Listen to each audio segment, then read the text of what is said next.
Good afternoon, ladies and gentlemen. My name is Evelyn Ong, and I am extremely delighted to welcome all of you here on final HighPitch 2020 National Startup Competition. HighPitch is aimed to challenging startup Indonesian in particular to fine-tune your business idea through valuable feedback and insight from experts. With more than 58 investors participating, HighPitch also aims at build a strategic relationship with investors, mentors, and also another participant. This is your chance to receive exclusive rewards and opportunity from HighPitch 2020 National Startup Competition. HighPitch is organized by the Ministry of Tourism and Creative Economy. Tourism and Creative Economy Agency, or abbreviated as Kemenparekraf. Baparekraf under Directorate of Access to Financing is part of the Office of Deputy of Industry and Investment, in collaboration with support from UMG Idea Lab and Altira. From November 9 to 13, we have selected 10 finalists from all 400 HighPitch 2020 participants. And now, on 16 to 20, all the finalists did a bootcamp program. And today is the day that we have been waiting for. Today is the final for the HighPitch 2020 National Startup Competition. And after the final today, we will have investment readiness coaches on November 26 to 27. And today we have 10 selected startups from 5 regional zones. From Medan, we have Appscape and Pasar 20. From Jakarta, we have Goers, Hakita, and Easy. From Yogyakarta, we have Checklab.id and Flexel. From Denpasar, we have Manuf and Panen Bali. And from Makassar, we have Octopus. All finalists will pitch in front of a jury panel consisting of representatives from venture capital, investor, and various stakeholders in startup ecosystem in Indonesia. Today, all finalists will get the non-financial reward from partners. The first winner will get up to 1 billion rupiah free credit from Zendesk, $10,000 free credit from Amazon Web Service, can be registered in the pre-screening test from Shinhan Futures Lab Indonesia Accelerator Program, can be registered in the pre-screening test for GK Plug and Play Accelerator Program. Second winner will get up to 500 million rupiah free credit from Sendit, $10,000 free credit from Amazon Web Service, can be registered in the pre-screening test for Shinhan Futures Lab Indonesia Accelerator Program, can be registered in the pre-screening test for GK Plug and Play Accelerator program. And the third winner will get up to 250 million rupiah free credit from Sendit, 10,000 US dollar free credit from Amazon free web service, can be registered in the pre-screening test for Shinhan Future Lab Indonesia Accelerator program, can be registered in the pre-screening test for GK Plug and Play Accelerator program. And top 5 will get up to 100 million rupiah free credit from Sendit, 10,000 US dollar free credit from Amazon Web Service, can be registered in the pre-screening test for Shinhan Future Lab Indonesia Accelerator program, can be registered in the pre-screening test for GK Plug and Play Accelerator program. Top 5 will get 10,000 US dollar free credit from Amazon Web Service, can be registered in the pre-screening test for Shinhan Future Lab Indonesia Accelerator program. So ladies and gentlemen, before we start the competition, I would like to invite all of you to sing our national anthem Indonesia Raya.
Thank you, ladies and gentlemen. And now I would like to invite Mrs. Hanifah Makarim, Director of Financial Assets at Ministry Tourism and Creative Republic of Indonesia, to deliver the opening remarks.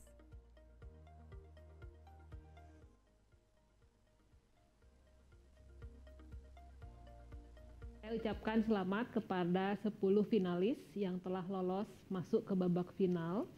Kalian adalah startup yang terpilih dari 400 startup yang mendaftar di acara HighPitch ini. Mulai hari ini akan diadakan pitching yang dilakukan semua secara online untuk 5 region yang nantinya akan dipilih 2 finalis dari setiap regionnya. Mudah-mudahan dari para venture capital yang ikut, ada 50 venture capital, akan mendapatkan startup yang bisa mereka biayai investasi. Mudah-mudahan acara dapat berjalan dengan lancar dan semua akan mendapatkan manfaat dari acara ini. Semangat!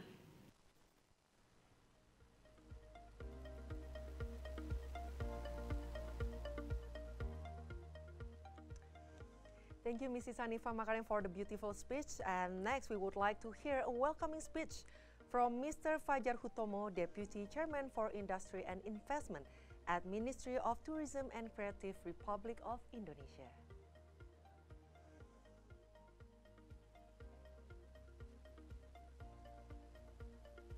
Assalamualaikum warahmatullahi wabarakatuh. Shalom, salam sejahtera, Om Swastiastu, Namo Buddhaya, salam kebajikan, salam sehat untuk kita semua. Bapak Ibu, para peserta HighPitch yang saya banggakan, situasi pandemi COVID-19 saat ini sama-sama kita tahu telah menimbulkan berbagai dampak atau menimbulkan berbagai persoalan. Diawali dari persoalan kesehatan, dan kemudian hari ini kita merasakan dampaknya di dalam bidang ekonomi, dan juga pada akhirnya ketika pandemi ini mengakibatkan pembatasan sosial, pembatasan mobilitas penduduk manusia, pada akhirnya akan menimbulkan persoalan-persoalan sosial. Di satu sisi, situasi pandemi ini memberikan masalah, menjadi hambatan, terutama bagi dunia usaha untuk beraktivitas, untuk beroperasi. Ya. Demikian juga barangkali yang Anda rasakan sebagai startup,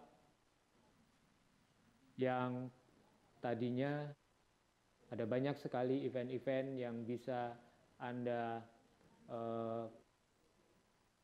temui atau Anda ikuti terkait dengan fasilitasi pengembangan startup, maka kini hal-hal itu tidak bisa dilakukan secara tatap muka dan harus dilakukan secara virtual. Dan mungkin juga bisnis proses yang dilaksanakan oleh usaha Anda menjadi sedikit terhambat. Itu dari sisi masalah. Sementara dari sisi yang lain, mungkin secara positif, kita juga bisa melihat bahwa persoalan-persoalan atau masalah-masalah yang ditimbulkan oleh pandemi ini, di satu sisi menjadi peluang, menjadi sebuah kesempatan bagi Anda semua para startup khususnya untuk memberikan solusi, ya, memberikan solusi atas persoalan-persoalan tadi. Semakin banyak orang yang merasakan atau mengalami masalah yang sama, maka sesungguhnya semakin besar peluang usaha atau peluang bisnis yang bisa Anda temukan atau Anda dapatkan. Nah, salah satu persoalan dalam pengembangan usaha para startup adalah akses permodalan, akses pembiayaan. Maka kami, Kementerian Pariwisata dan Ekonomi Kreatif, Badan Pariwisata dan Ekonomi Kreatif, bekerjasama dengan UMG Lab serta Altira, berinisiatif untuk menyelenggarakan kegiatan HighPitch yang dimaksudkan untuk memfasilitasi para startup, para anak-anak muda Indonesia yang bersemangat untuk memberikan solusi bagi masyarakat, bertemu dengan akses pembiayaan atau akses permodalan yang dicari. Dalam kesempatan ini, HighPitch mempertemukan Anda, para startup, dengan para investor. Social investor, impact investor, or even a business investor. Saya sangat senang, sangat berbesar hati bahwa program ini telah menarik perhatian dan minat para startup cukup besar. Ada 400 partisipan yang telah join dalam program ini, dan kita memasuki tahap final pitching, demo day, gitu ya. Saya ucapkan selamat kepada para startup yang telah terpilih menjadi finalis, menjadi yang terbaik dari sekian banyak startup yang mendaftar. Manfaatkan peluang ini sebaik-baiknya bagi pengembangan bisnis startup Anda di masa yang akan datang. Sekali lagi terima kasih atas partisipasinya. Mari bangun ekonomi kreatif dan pariwisata Indonesia yang lebih baik lagi. Selamat buat Anda semua.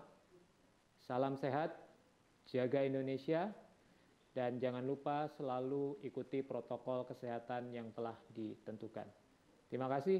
Wabillahi taufiq wal hidayah. Wassalamualaikum warahmatullahi wabarakatuh.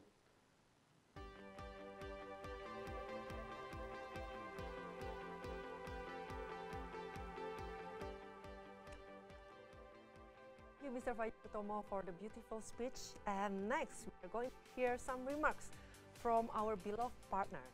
And the first that we're going to listen is from UMG Idea Lab, Mr. Lutfi Juharta.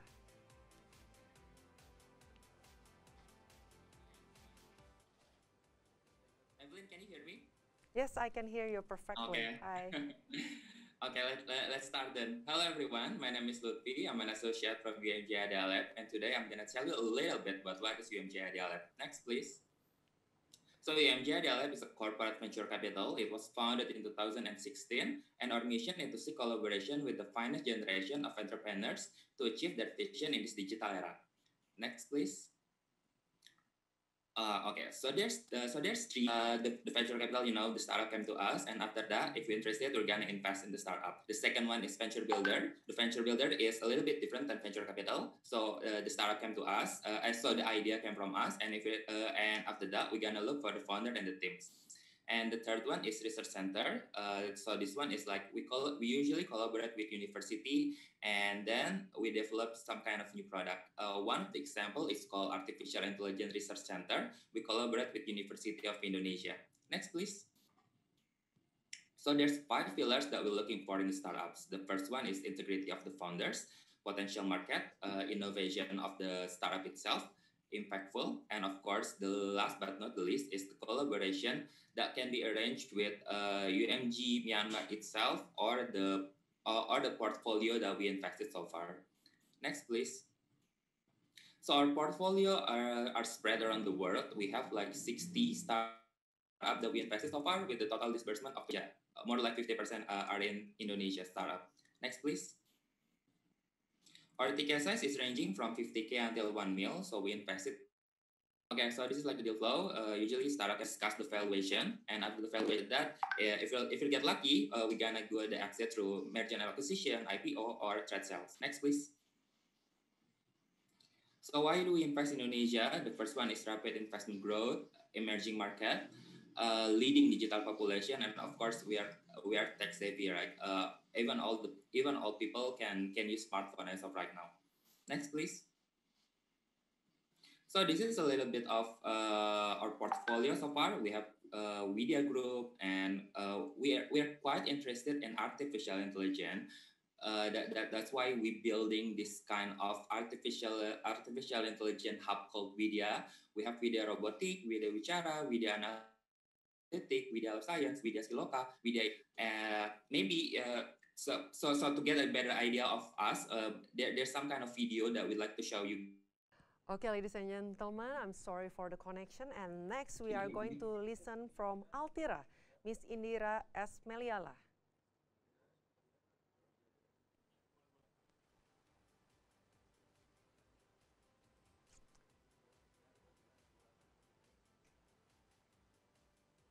Hi. Hello. Hi, Indira. Yes, I can hear your voice. So is it clear?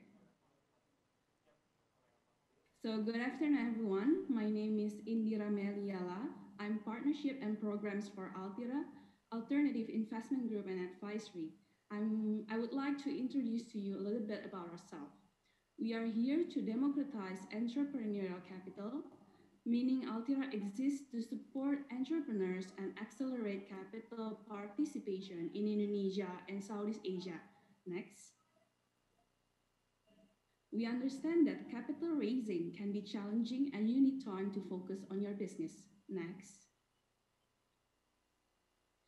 Here are facts that we would like to share with you, and probably all of you or some of you here also experience the same thing, dealing with capital raising. So from 99% of SMEs and startups we had met and helped said that they needed some form of support or assistance with their capital raising effort, and to understand better what type of funding and funding sources are available and suitable for them. Around 90% stated that they wish they had more time and energy to focus on growing and managing their business, especially during capital raising. Further, around 80% of them said that they very much needed help with capital raising network, business model, and strategy advice, and deeper learning about the subjects. Next. So here we are. We understand your challenge, so let us help you focus on your business and tap into our expertise. An investors group comprises of local and global individual and institutional investors. Next. We offer these two services for enterprises. First one on your left side, our capital services, which cover early stage to growth stage capital raising, seed A to pre-series A and series A plus expansion. We connect the enterprises with potential investors and also offer private placement. Our next service is the advisory, in which we offer you strategic advice in scope of fundraising, business model and strategy, pitch assist, and also impact investment. Next. And how should you start? We invite all of you here and other startups, SMEs to connect with us so we can get to know you better. You can reach us via email or visit our website. When apply for capital raising, we will conduct first meeting with you to get to know your business. Lastly, we will stay in touch while we evaluate your business and eligibility. Next. How are we unique? First, you can see from our years of investing and advising experience and track record. Next is our network of diverse and value-add investors. It is one of the largest aggregated pool of diverse and value-add strategic and financial investors and investors groups from high net worth individuals, institutional and public sector, from local and international markets. Third uniqueness is our local and global expertise, support, and network that will help you accelerate your learning and knowledge exchange and acquisition. Last but not least, our impact-driven to support the entrepreneurship ecosystem. Altira is a blended finance initiative for SMEs, so impact will always be part of our mandate and DNA. Next. Established and backed by global investment organizations, including Dutch Good Growth Fund, Triple Jump, Aviskar Capital, and KfW, we are here to support the ecosystem. Next. So don't wait, and we are looking forward to connect with you, but we encourage you to quickly scan whether you are ready to connect with us or not. First, by seeing whether your business is tech-enabled or impact-driven and have launched your product or services. Second, you've done friends and family funding round or have secured commitment from outside investors.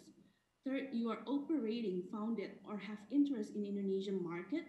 Fourth, you have formed a legal structure for your business with founders' majority ownership. Next. Once you are set, we're looking forward for you to connect with our capital raising. Thank you, and especially success for the top 10 finalists of HighPitch 2020 for your final pitch today. Thank you, Ms. Indira from Altira. And next, we have Amazon Web Service, please.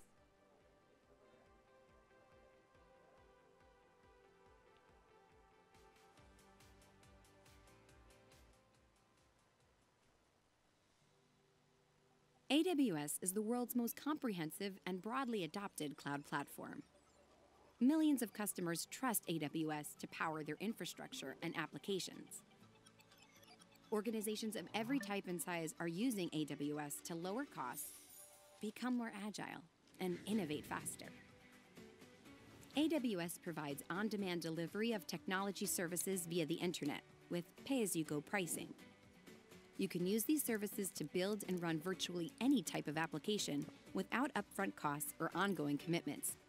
You only pay for what you use. AWS gives you more services and more features within those services than any other cloud provider.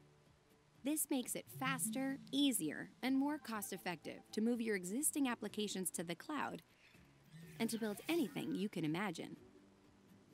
from infrastructure technologies like compute, storage, and databases, to emerging technologies such as machine learning and artificial intelligence, data lakes and analytics, and Internet of Things.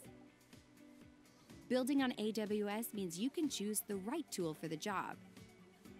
For example, AWS offers the widest variety of databases that are purpose-built for different types of applications. With AWS, you can leverage the latest technologies to experiment and innovate more quickly. We are continually accelerating our pace of innovation to invent entirely new technologies you can use to transform your business. Like pioneering the serverless computing space with the launch of AWS Lambda, which lets developers run their code without provisioning or managing servers. And AWS built Amazon SageMaker, a fully managed machine learning service that empowers everyday developers and scientists to use machine learning without any previous experience. We are constantly expanding our global network of AWS regions, so you can access AWS services to build and run your applications from anywhere in the world. Each of these regions has multiple availability zones that are physically separated from each other and connected by low latency, high throughput, and highly redundant networking. This makes it easy to design and operate applications that are scalable, fault-tolerant, and highly available. Our infrastructure is built to satisfy the security standards of the most risk-sensitive organizations. You also have access to the AWS Partner Network, which has thousands of systems integrators who specialize in AWS services, and tens of thousands of independent software vendors who adapt their technology to work on AWS.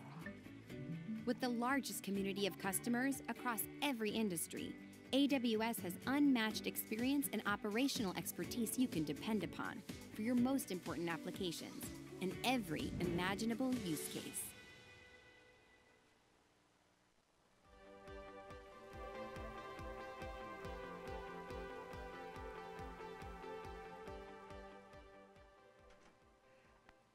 Mr. Joshua? Hello everyone, good afternoon. Can I have the slide please? Okay, awesome. Good afternoon everyone, I'm Joshua from Sendit. Thank you again for the time and the privilege to share more about Sendit. Thank you HighPitch team and Kemenparekraf for creating this competition to support Indonesia startups. Next please. Yeah, so we'll start with the introduction of Sendit first. Next. We have three clear key values that we have.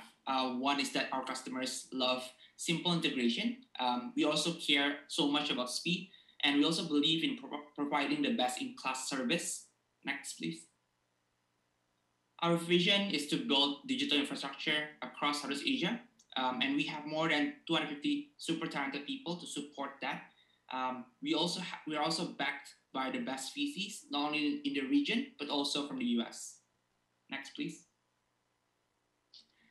So we are aiming to empower the next generation of unicorn, such as you guys. And we believe that we want to support you guys so that you can focus on the things that matter the most, which is selling to customers. Next, please. We already have a lot of believers already over the past few years, and even in the pandemic. You might know one or two names in the slide, and it's not just about the logos, but we also have more than 1,000 customers already. Next, please. We have one-stop infra where we can focus to help you, whether it's like money in to accept money from your customers, or it's like disbursing where you can support your businesses, for example, like disbursing payroll. But we also, if you need a quick cash flow, we also have Send Capital where we can support your growth. Next, please.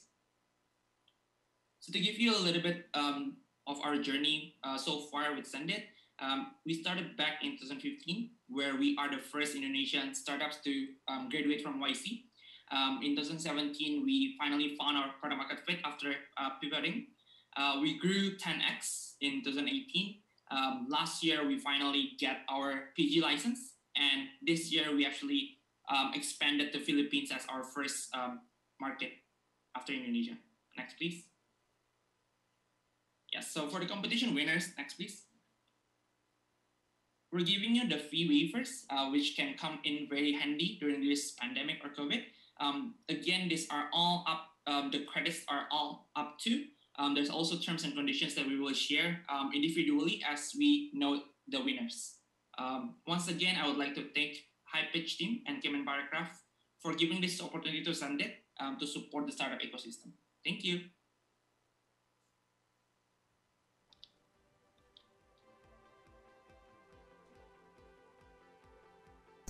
Thank you, Mr. Joshua from Sandet. And next, we are going to hear from GK Plug and Play, Mr. Fortuna Taranika.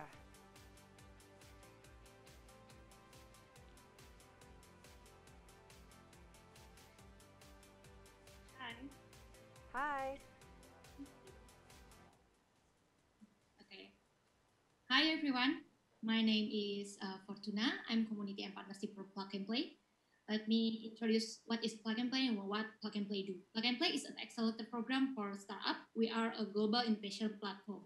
Next, please.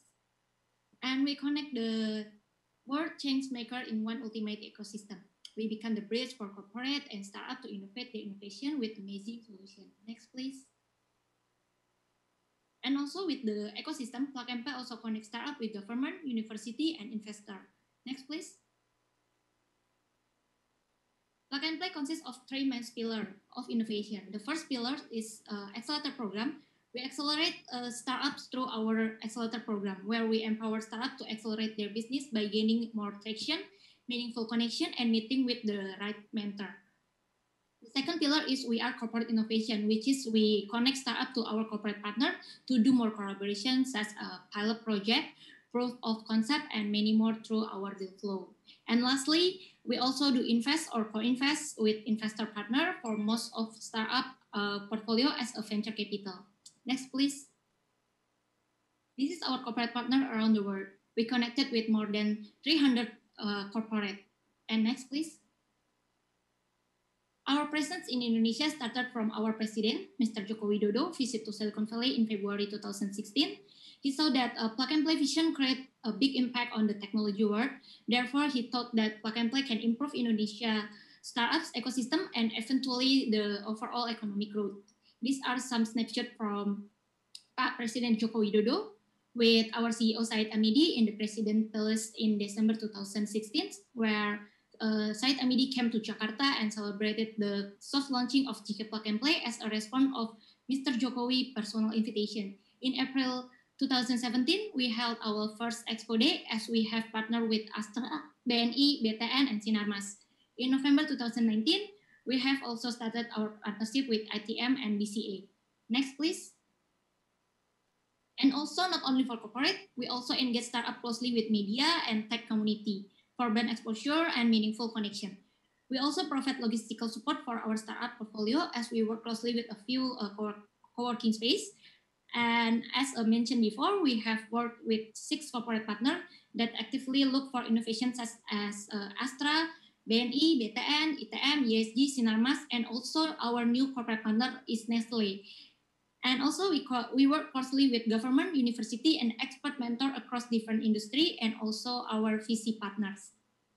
Next, please. As of today, we already accelerate more than 98 startups, and we do more than 25 investment to our portfolio startups. Here are some of our startups portfolio in Indonesia. Next, please. Plug and Play holds 2 accelerator programs in a year. What we provide to startup during 3 months program is we might be able to provide seed funding to our startups, and then provide the logistical support as a space, mentoring, co-working space, workshop, and etc. And last, important things, we connect startup with government, VC, and our corporate partner. Next, please. And the end of accelerator program, we hold a big graduation event with what we call the Expo Day. On this day, startup will pitch and showcase their innovation in front of the audience consisting of various corporates, investor, VC, and the media. And last, next please. Okay. And last but not least, if you are interested to connect with GK Plug and Play, please don't hesitate to contact me via email. Thank you. Thank you, Ms. Fortuna Taranika from GK Plug and Play. And next, we are going to listen remarks from Shinhan Features Lab Indonesia, Mr. Muhammad Ihsan. Hello everyone. Is it everything okay with my side?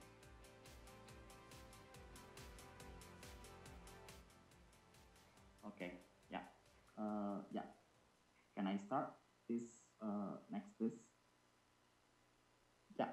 Hello everyone, I'm Ihsan. I'm responsible as Program Manager at Features Lab Indonesia. Yeah, next please. Yeah.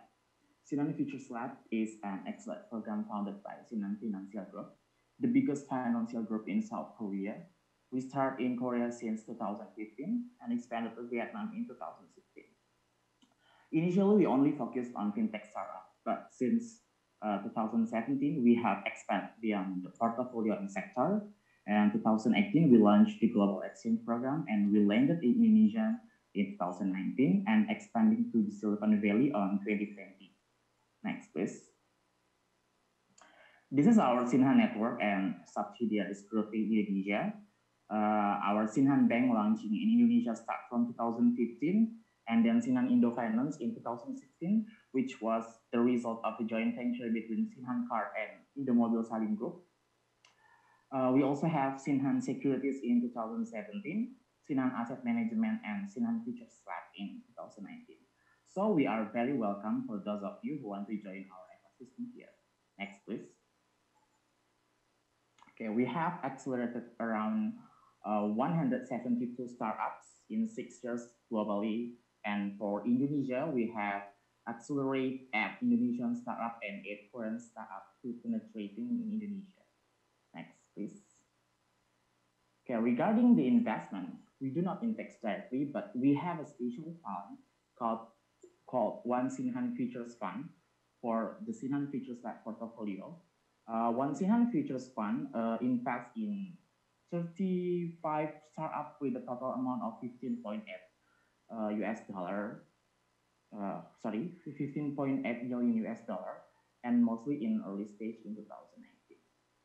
Okay, since Shinhan Futures Lab establishment, Shinhan Futures Lab has served as an outpost for providing investment value, promoting Shinhan digital team, and responding to new needs for 6 years of 250% ROI, approximately $8 billion. Sorry, not $80 billion, and 98 group companies collaboration within Shinhan Futures Lab ecosystem expansion. Next, please. Okay, next. Yeah, thank you. Okay, our program mission and role in Indonesia. First, Indonesian startup. We support Indonesian startup with a weekly mentoring, funding opportunities, and collaboration. And the second, Korean startup to Indonesia. We support them to penetrate Indonesia and providing locally optimized mentoring and collaboration. And the third, collaboration with our local Shinhan group in here. Next, please. Okay, so we support our members for office space for meetings, events. We also invite experts to them to doing mentoring sessions, and also meet with members of Shinhan Financial Groups in here and Korea. To meet with global foreign startup and investor, and also we support them through exposure and article release from our media partners. Next, please. Yeah, this is our special program. We have mentoring and one-on-one consultation with the expert every Wednesday, and one-on-one vision networking session in every Friday. Every session is exclusively catered based on the needs and interests of each startup. For example, if one member startup is special mentoring in the marketing field, we will invite marketing experts to mentor to them. Next. Okay, this is our office space to our members. Next, please. Okay, this is our activity. Next. This is our media exposure for our members. Next. Yeah, this is our Shinhan Features Lab Indonesia family. We have still baby in here, but we already have 8 Indonesian startup and 8 Korean startup in here.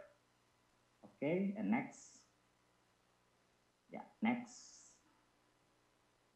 Yeah, last but not least, you can contact us in sfl.id at futurestep.kr, and with partnership IG at futurestep.kr, and you can visit our social media. Yeah, thank you so much.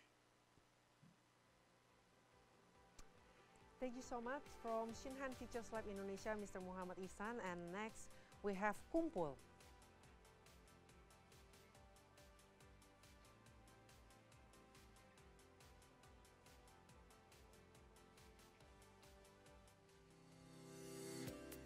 Kumpul's vision is to empower innovations where new markets will be developed, create new jobs, and improve the standard of living across non-developed areas in Indonesia. Because of geographical location, Indonesia's education and economic condition have a major difference in terms of its development. Almost most of the business activity is concentrated in Java Island, proven by contributing to 59% to the national economy in 2019, even though it occupies only 6.8% of total geographical area in Indonesia. Currently, Kumpul partner with more than 50 ecosystem builders like local co-working spaces and community partners across Indonesia. Through them, we distribute quality programs such as 1000 Digital Startup, a national movement initiated by the ICT Ministry of Indonesia, with the objective to create startup from zero to MVP that impacted almost 80,000 participants that spread in 10 cities.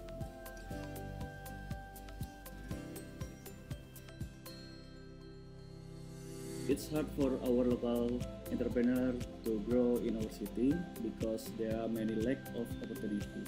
Kumpul bring the opportunity to our city, so the local entrepreneur can get a better opportunity to grow their business. Our city Manado is relatively small and lacks opportunity compared to big cities. By collaborating with Kumpul, we are able to connect our local entrepreneur communities to the same opportunities that can be gained if we are in the big city. Kumpul is trying to bridge the gap by distributing quality programs to help building the digital ecosystem and igniting the spirit of entrepreneurship in cities across Indonesia. Support us to reach more.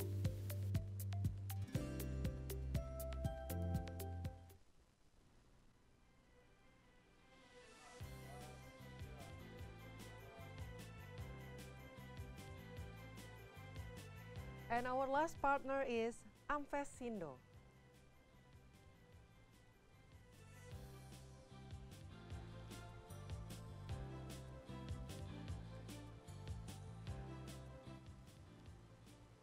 Okay, thank you so much to our all beautiful partner. Thank you so much for all the support. We are very grateful to have all of you here. And ladies and gentlemen, this final session we will have 10 line startup and 5 juries. So here is our first jury. The first jury is from UMG Idea Lab, Mr. Kiwi Aliwarga. And next we have Access Ventures, Ms. Retno Dewati. Ventura Discoveries, Raditya Pramana. Amazon Web Service, Budiman Wikarsa.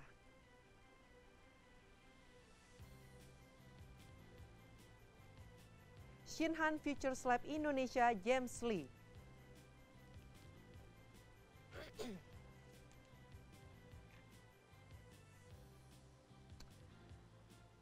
Before we proceed, I would like to have a little bit chit-chat with our juries for today. So, Mr. Kiwi Aliwarga, can you tell us a little bit about your company background and what do you expect from the participant?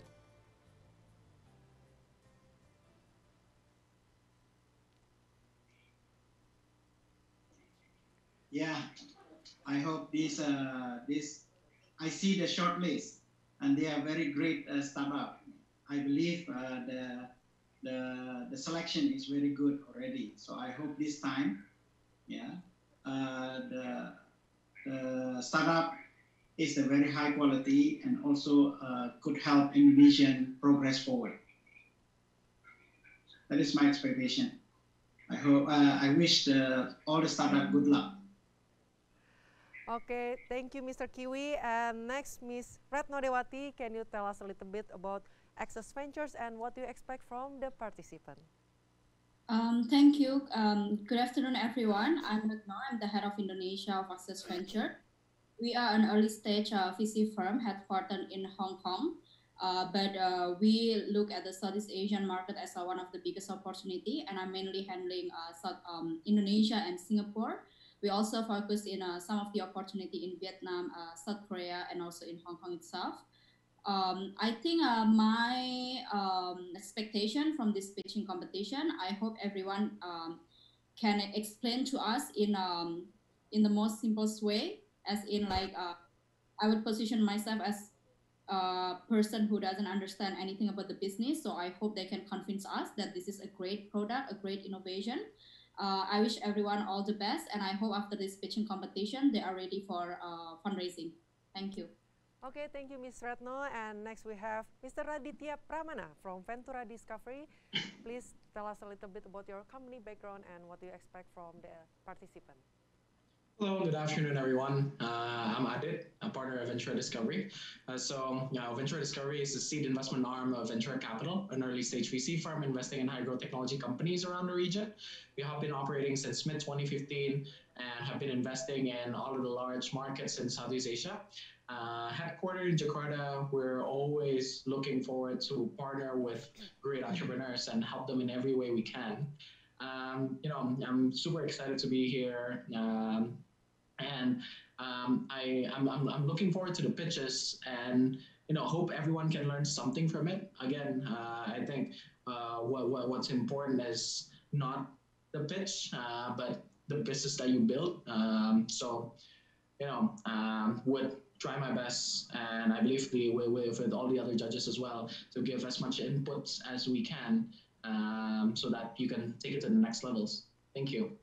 All right, thank you. And next we have Mr. Budiman Wikarsa from Amazon Web Service. Hi, thank you very much for the HighPitch for inviting me here, and really exciting to see the startup pitching. Amazon Web Service is a cloud provider, and we have, especially my team, we have been working closely with a lot of leading startup, whether that invested by UMG, Ventura, as well as Retno, Access Venture. It's been for us, our objective is really helping the startup to be successful on our platform. And the team, our team is quite diverse. That means we're coming from a background from a VC, entrepreneur, as well as people that has been working in this industry or a high-tech venture for a while. So for me, really good luck for every participant. And it's been, just being here, I think it's an achievement by its own. All right, thank you. And last but not least, Mr. James Lee from Shinhan Futures Lab Indonesia. Hello, everyone. Nice to meet you. My name is James Lee, head of Shinhan Futures Lab Indonesia office. Thank you for inviting me to HighPitch 2020 National Startup Competition. Shinhan Futures Lab will discover and accelerate promising startups in Indonesia. Shinhan Futures Lab will also accelerate the Korean startup entering to Indonesia. We will support the startup companies to create a good business model with the Shinhan Financial Group in Indonesia. I hope all the companies pitching today will success in the future. Thank you very much. Thank you. All right, thank you to all beautiful juries. Thank you for taking some time out and investing in our event. And before we start, can I see some spirit from all the participants? Can you wave your hands to the camera? Can I see some spirit?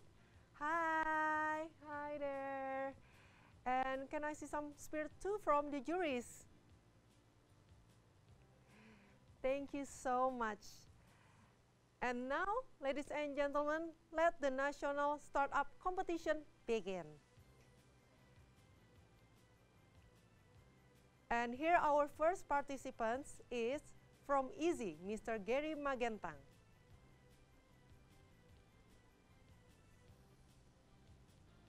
Hi, hello.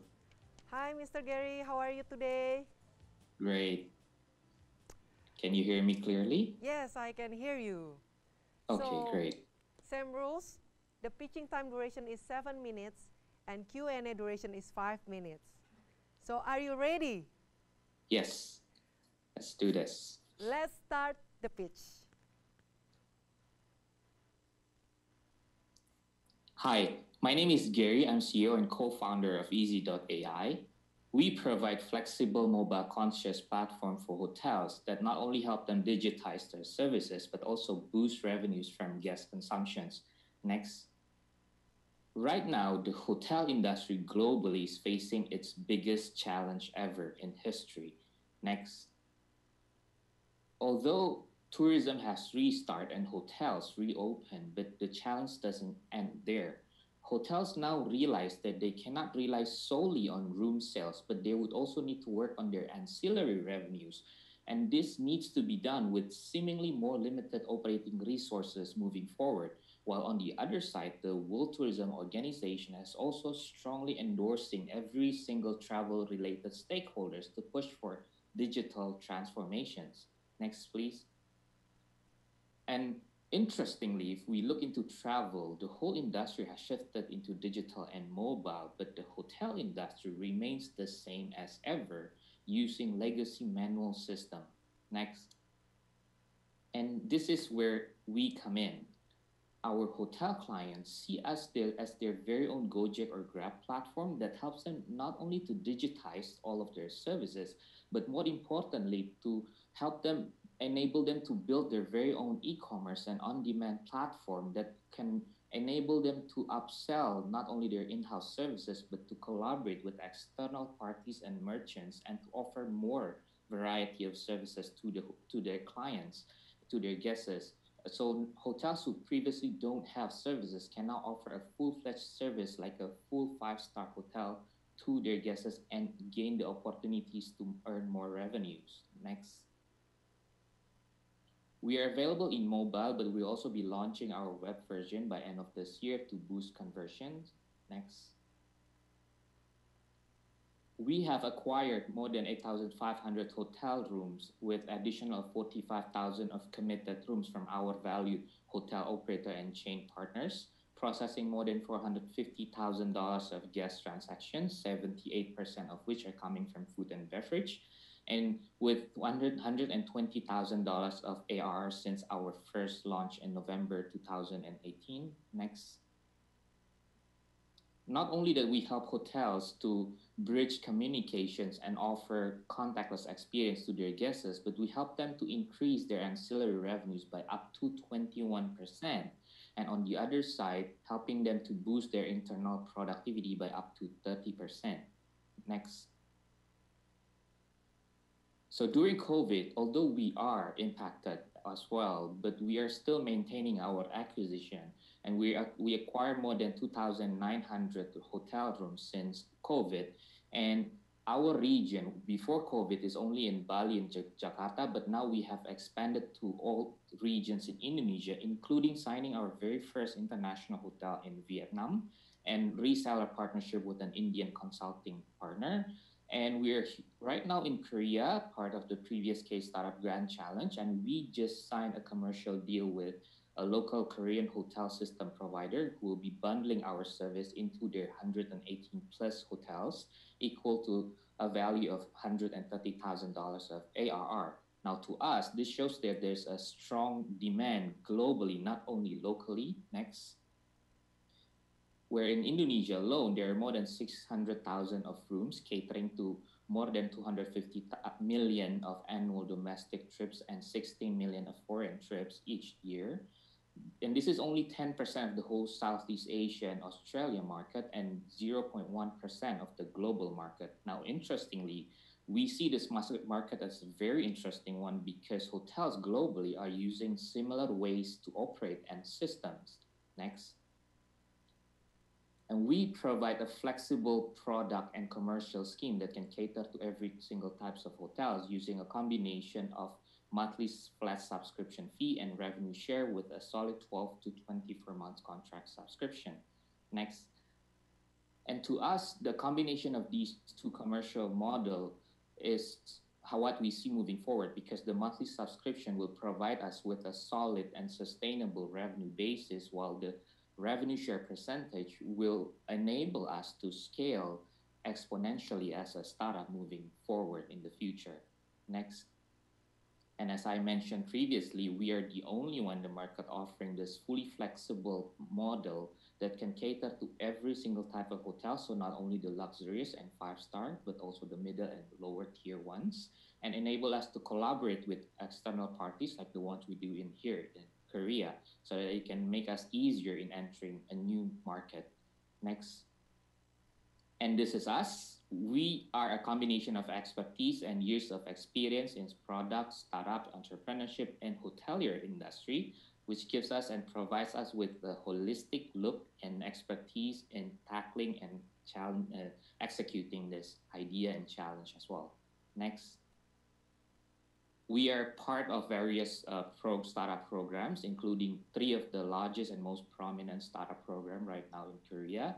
And we also signed an agreement with city government of Jakarta, and including representing Indonesia for this year, supposed to be a South by Southwest event. Next. We have raised a total of $700,000, and we are now also raising a bridge round of $250,000 in order to solidify the product in our market, not only Indonesia, but also to cater the demand and the rising demand from other countries as well, because we see that this year and next year are the key moment and timing to introduce our service, not only here in Indonesia, but also overseas, and to disrupt the market. And this will provide us with a solid foundation to achieve the required milestone for a bigger round by end of next year. Next. So we invite you to be part of our mission to help redefine the hotel stay experience in the new normal. Thank you. Thank you, Mr. Gary Magenta, for the beautiful presentation. And now it's time for the juries to do some Q&A. So, juries, any question for Gary? If any of the juries want to ask the question, please just wave your hands to the camera. Okay. Yes, yes. During this time, there is COVID time. There is not so many guests coming. How do you assure that your partner have a job, have the work? That is one question. Second question: how do you make sure that quality is standard? Okay, thank you, Mr. Kiwi. And okay, so to answer the first question, yes, you're right, because right now hotel occupancy is dropping, and the interesting part of this current situation is now hotels are more open to learning and implementing new solutions, unlike before. So what we are doing right now, because they see this decrease in terms of occupancy as a time to learn something new, we are aggressively offering and retraining them in order to help propose the new SOPs by the moment in the new normal. And on the second part, in terms of the service, the quality of service, of course, what we are providing is just the platform, the software and the SaaS platform, and hotels itself, they will be the one who is in charge of all of the quality within themselves. What we will be providing are the data of transactions, informations, response time, and SLAs to the hotel. Okay, yes, please, Mr. Budiman. How long it takes to onboarding one hotel? Okay, so average and time. Sorry, maybe another one is that what is typical profile of the hotel you're looking for? Is it 1-star, 5-star? What's that addressable market for you? The segment addressable. Okay, so to answer the number one first, typical time to onboard a hotel is right now 1 month. So during COVID, 1 month is, I mean, it's starting from the first we approach the hotel, signing, training, and into their first active. So we have our own definition and metrics for an active hotels. So typically it's around 3 weeks to 4 weeks, and For the hotel itself, right now, our typical is between 4-star. The majority of so around 70% of our clients are 4-star and above. But this has changed a bit since COVID, because before COVID, 88% of our hotel clients are leisure and 5-star. But now we are acquiring more and more 2-star and 3-star hotels. So this is the change that we are seeing now, and we are looking for a more balanced proportion between the 4-star and the 5-star.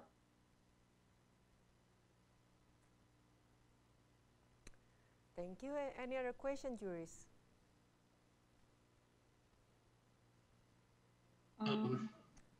Yes, please, Ms. Ratno. Hi, Gary. Nice to meet you. Quick question. Which one contribute the most to your revenue? Is it the white label or non-white label? Okay, right now it's still the white label. So we just introduced the revenue share part, which is our own easy app, by start of this year, and then COVID hits. So right now, 80% of our revenue are still coming from the flat monthly subscription fee, which is the white label, and most of them are coming from our valued hotel operator partners. And can you remind me again, how much is it, the subscription? The subscription average in US dollars is around $1.5 to $2 per room per night. It averaged depending on the number of rooms within the hotel. And do you have the number on average for one hotel, how many rooms they use through Easy? 100. In average, yes. Average of an average hotel is around 100. Okay.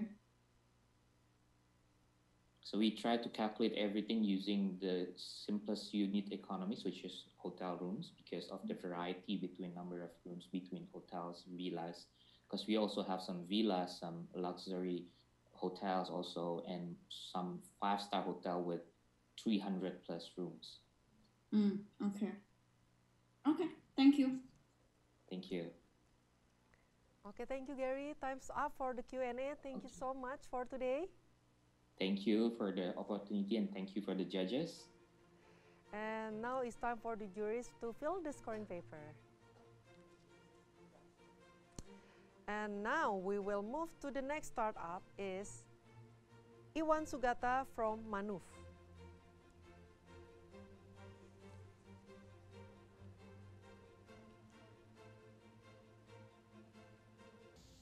Can you hear me now? Okay, perfect. Nicely done.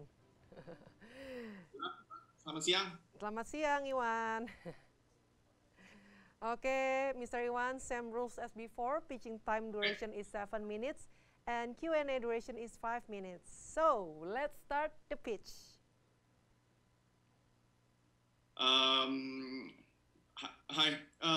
next please. Hi, yes, my name is Iwan, founder of Manuf. I'm a serial entrepreneur. I've lived and worked in Asia, US, also in Europe. Next, please. In my team is Miss Azucena Pernia from Spain, entrepreneur. She has 15 years experience in the United Nations. Mr. Shankar Nair is from India, experienced as a CEO in US, Europe, Asia, and is expert in analytics, strategic, and market planning. We have Miss Sharon Lee Shipley from Mexico, experience in industrial design and user-centered design. She's currently a professor at Tec Monterrey University of Mexico. Next, please. So, two-wheelers electric vehicle that protects you from the weather while safe and comfortable are not available at an affordable price.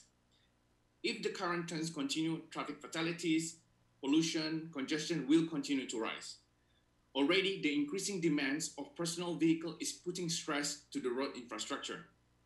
In the end, there is only a limited amount of vehicle that can be driven on our road.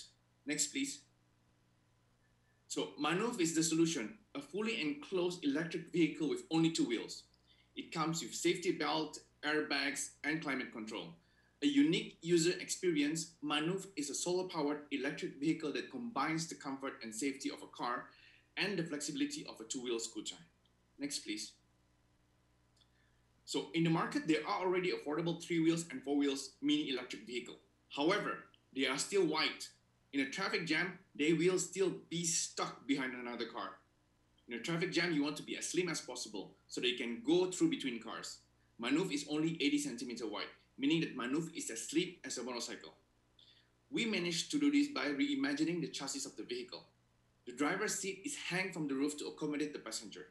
The back passenger can be sitting comfortably with her legs stretched, where she can have her entertainment system, cup holder, headrest, armrest, etc. The door opening is another innovation that we have introduced to this vehicle. Beneath the door are two brush-like material that meets in the middle. This allows the driver to simply stick his leg out while at the stop, and when he's ready to go in motion, he simply puts his leg in and the whole cabin is automatically enclosed. Next, please. We have identified an isolated market segment. With these two simple patent-pending innovation, Manuf is not only a new kind of vehicle, but it also means Manuf can be produced very economically. We estimate that Manuf can be retailed at $3,000. Next, please. Compared to a two-wheeler, Manuf is much safer. Most fatality in motorcycle accident is because there is no protection shell. Compared to a four-wheeler, Manuf is not only affordable, but it is as agile as a motorcycle. Manuf is a totally new disruptive vehicle. It combines the best of both worlds. Next, please. Just imagine what Manuf can be used for. Daily vehicle, for work, and even grocery shopping. The backseat of the passenger can be turned into a very big cargo space with just a simple netting. For fast food delivery, of course. For deliveries, for last mile delivery service, taxi fleet, ride sharing. Instead of the passenger hugging the sweaty driver, the passenger is lounging comfortably isolated from the driver, but at the same time cutting through traffic. Next, please. In the last few years, we have seen a huge increase of EV sale, especially in Asia. We also believe that in COVID and post-COVID era, most people will avoid crowded public transportation, and they will choose a safe, enclosed, agile, and affordable personal vehicle such as Manuf. Next, please. There are almost 150 million vehicles sold every year. Almost half of that is small cars and motorcycles. With 0.5% of the market share, we would be selling 350,000 units per year. Next, please. With retail price at $3,000 and manufacturing cost at $1,500, the annual revenue is almost $500 million. We believe early adopters are ride-sharing and logistic companies. In fact, we're in discussion with head of EV Grab Indonesia and Grab Food Singapore, who have shown interest in this vehicle because of the unique value proposition of Manuf. Next, please. In the last year, we've built and proven our concept prototype. We are now raising seed fund to develop the pre-production prototype. We are also preparing crowdfunding pre-order campaign. We plan to bring the product to market early 2022 in Indonesia. We are currently in talk with 2 manufacturing facilities, as well as Bosch as the electric motor supplier. Next, please. Can you please put on the video? Thank you. Berawal dari ide ingin memiliki kendaraan yang aman, nyaman, dan ramah lingkungan, seorang pria di Kerobokan, Badung, Bali membuat sepeda motor listrik unik. Di luar dugaan, motor bernama Manuf itu terpilih sebagai Best of German Technology 2020, sebuah kompetisi teknologi yang digelar di Jerman awal September lalu. Motor ini adalah satu-satunya karya yang berasal dari luar Jerman. Pencetus motor Manuf, Iwan Sugata, menyebut produk karyanya itu berbeda dengan motor listrik yang sudah ada di tanah air. Dari segi ukuran, motor ini lebih besar dibanding motor pada umumnya dan memiliki bodi seperti mobil dengan pintu di kedua sisinya. Motor tersebut juga dilengkapi fitur seperti penyejuk udara dan tempat duduk yang nyaman. Setelah terpilih menjadi pemenang, kini Iwan bersama timnya sedang menjajaki kerjasama dengan perusahaan Jerman yang siap mengembangkan produk ini dalam jumlah besar. Sejumlah penyempurnaan juga telah disiapkan dengan pemakaian teknologi dan fitur pendukung seperti sabuk pengaman, panel surya, serta airbag. Okay, thank you Mr. Iwan Sugata for the presentation, and now it's time for open question from juries. So juries, any question? Thank you, Iwan. Thanks for sharing about Manuf. I think we all know that investors globally, and including some leading auto manufacturers globally, have been putting a lot of resources into developing environmentally friendly type of vehicles, less cars, bikes. So there's a lot of efforts, globally being done in the space. So how do you make sure that you can stay competitive, right? Especially against the other, the larger manufacturers out there. And second, I guess internally, I think the Manuf as it stands today, of course, it's a prototype. It's the first version, but how do you ensure that it's also a product that's marketable? In terms of its design and the branding and the rest to compete with the others. Of course. So coming to the first where our competitor comes, what we are confident that we'll have a slot in the market, in a big market, is because of our patent pending innovation, which is like the seating arrangement and also the door that we have right there. So, and also we are currently we are choosing between two manufacturing facilities in Indonesia who wants to produce this vehicle for Indonesian markets. And as far as, like Tesla, they're just a simple car manufacturer. And in the end, they have a spot there also. As far as the marketing, one of our team member is, she's a professor at Tec Monterrey University in Mexico. She is with her students, 20 of her students, putting Manuf as a case study and to not only do crowdfunding, also for marketing campaign for Manuf. We think that we will be able to, set apart from other electric manufacturing vehicle companies. Iwan, I think an additional question for me, if I believe you've conducted enough market research. Can you share a little bit of your findings, right? On the demand side, the potential buyers and users of Manuf, right? What made them? What would compel them the most to use your vehicle compared to the others, to the other options available in the market today? Yes, actually, that's one of the questions that I've been asking. If you on the first day of the boot camp, I did ask how do I make market research on this vehicle. I think I asked from the person who was working for Gojek research, right? The GoPay research. One of the things he said, my product is it's so different. There is no such product in the market yet that is totally new product. That's one of the reasons why we think that the first market adopter would be like ride sharing companies like Gojek or Grab, or like the logistic company, because there is no product like ours in the market yet.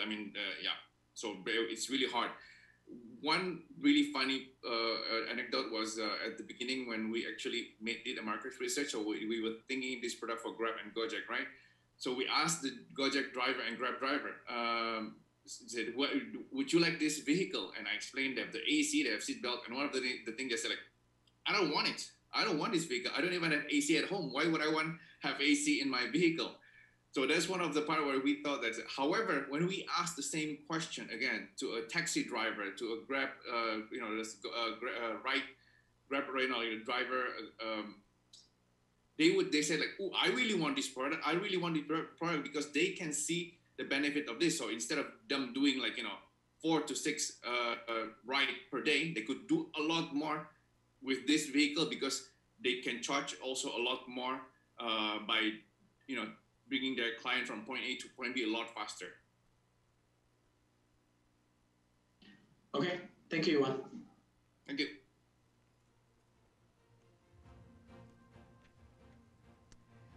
Thank you, and now time is up. Thank you, Iwan Sugata, for the presentation. All the best for you. Thank you. And now it's time for the jury to fill the scoring paper. Moving on to next startup is from Goers, Niki Suraya Yaumi. Hi, Niki. Hi, how are you? I'm great, excellent. How are you? I'm great too, thank you. So, same rules as before. Pitching time duration is 7 minutes and Q&A duration is 5 minutes. So, are you ready, Niki? Yes, I'm ready. Excellent. Let's start the pitch. Hi, thank you very much for the opportunity. My name is Nikki. I would like to present you Goers, connecting people with experiences. Many people know Goers as an event ticketing platform or app. Today, we have evolved and innovate to tackle the most prominent problem in the experience industry. Next.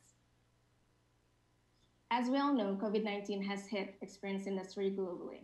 This leads to the restart of experience industry, namely contactless travel and virtual experience. In the travel industry, World Tourism Organization encourages online payments and pre-bookings as well as contactless payment on site for tourist destinations, theme parks, or attractions. As a fact, up to 80% of theme parks and attractions already have their own websites. However, only up to 20% of those who have websites have online reservation and payment system. And even less than that have contactless payment option on site, such as e-wallet or QR payments. This creates a lot of problems, from loss of opportunity, no easy way to manage reservation, to no asset of customers' data. Next. In essence, for experienced businesses, the adoption of technology is not a nice to have anymore. It is necessary. Next. Many businesses need help for all of those problems. Needless to say, this market is huge, and we're going to target 15% available market with $750 million as our midterm goal. Next. Understanding this need, Goers provides enterprise-grade technology for businesses with one-stop ticketing, registration, and payment solutions that will empower them to easily manage online and on-site transactions using our holistic solution, both for consumers through our marketplace and for businesses through our merchant solution. Therefore, they can have online reservation on their website, provide contactless payment on site, and most importantly, own their customers' data. We have use cases in many industries. At the moment, we are focusing on venue attractions and virtual events. Next. For example, from big theme parks like Ancol to tourism villages have entrusted Goers as their tech partner and benefit from it. Next. We're not the only one in the market. However, we have a robust infrastructure and more business verticals compared to our competitors. The 3 of them are coming from Singapore, which lacks localization and networks, and 1 from Indonesia. Next. Our strong position in the market is shown by our snapshot. We have 700K users, 1 million tickets sold, and reaches $2 million USD transaction this year, with 2.5 times year-on-year growth on monthly recurring revenue and 400% year-on-year growth on GMV. Furthermore, we have successfully partnered up with the biggest theme parks in Indonesia with a total captive market of more than 19 million visitors per year. And during this pandemic, we have helped event organizers to move 100% of their transaction online and help venue attractions increase their online reservation up to 30%. Next. As a B2B2C business, for events, we have a revenue sharing model. And for venues, we focus on long-term deals for 2 to 5 years as a ticket master for online and on-site transactions. In this case, we become a tech partner instead of only a sales channel, therefore entitled to every transaction generated by our partners with 3 to 5% as our take rate. By leveraging the B2B business to acquire users, we upsell those users to our B2C marketplace to purchase more contents, therefore increasing user transactions. Next. By harnessing our competitive advantages, we have helped experienced businesses to implement digitalization and technological innovations by providing holistic solutions for managing visitors online and on-site with complete payment options, user-friendly system, as well as flexible integration with existing systems and hardware. On top of that, we have strategic partnership with our shareholders to get a business deal through their networks. Next. We have a proven track record in the experience industry. So where do we go from here? Where the future hold for experience business? Next. We set our eyes in the virtual event industry. As COVID has canceled live events globally, there is 110% growth in global market video conference. And while 93% of organizers are planning to invest in virtual events, existing solution has limitation. from lack of networking session, no ticketing system, to no room to mingle, which makes it hard for anyone to fully experience the event. And from the market perspective, virtual events industry will grow 10 times to more than 700 billion USD by 2030. Next. Understanding this opportunity, we built Goer Space, where people can interact, connect, and mingle during online events, more than what the existing solution offer. Even before we launch this service, we have a head start with many partners been using our ticketing platform for their virtual events. By virtual, we have no boundaries of geography. By having this service, we become the most complete and relevant platform for experienced businesses. For Goer Space, our business model is freemium, but subscriptions start from 15 USD per month. Next. We would not be here today without our awesome board and team members. Each member complements each other well from business, technology, and finance background. We've been resilient in handling all challenges and opportunities and passionately working together in the last 5 years, showing our experience, solidity, and loyalty towards the company's vision and mission. Next.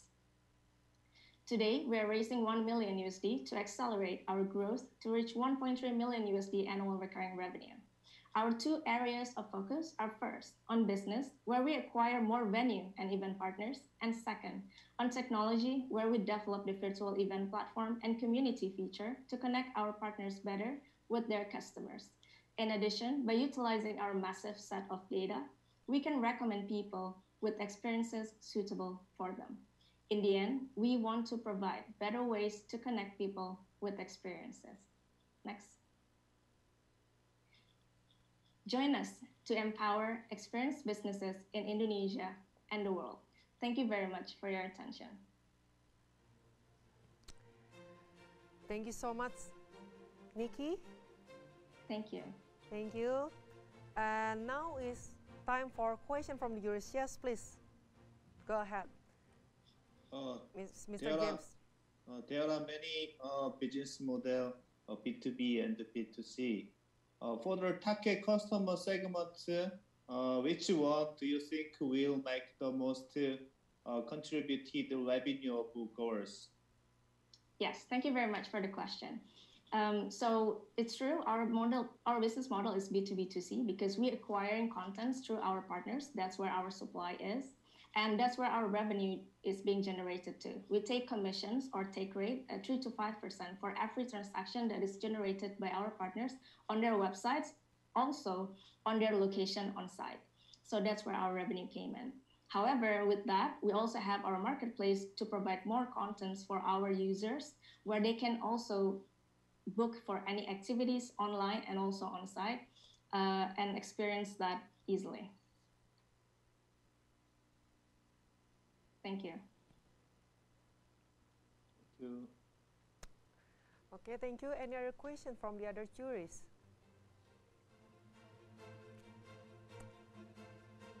Yes, please. Mr. Raditya. Nikki. Hi, Raditya. Yes. So similar companies like Goers, main challenge so far is always scalability and growth, right?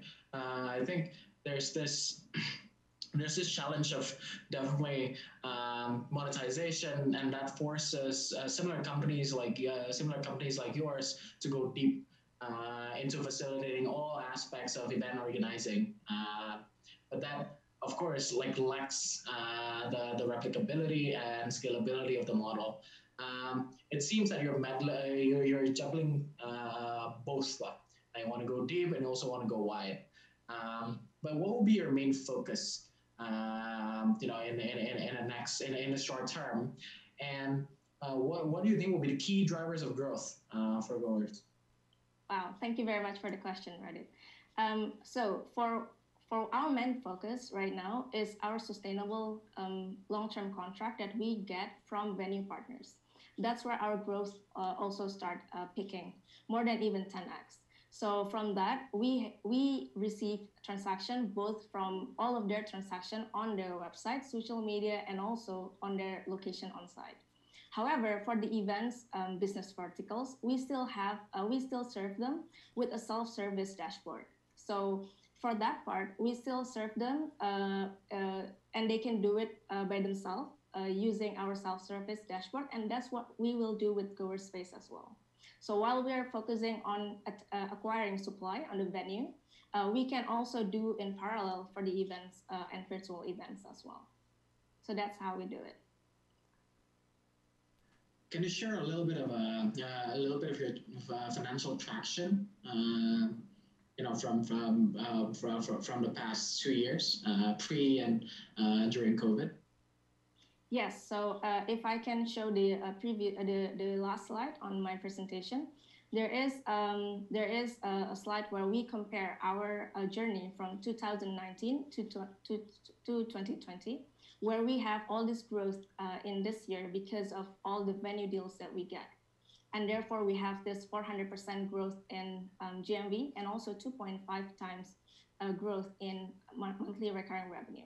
So at the moment, our monthly recurring revenue is in 10K USD, which previously is much lesser than that.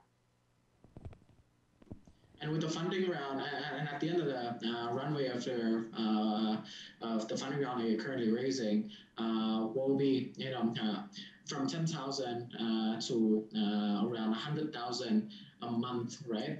What will be like the biggest contributor to your MRR?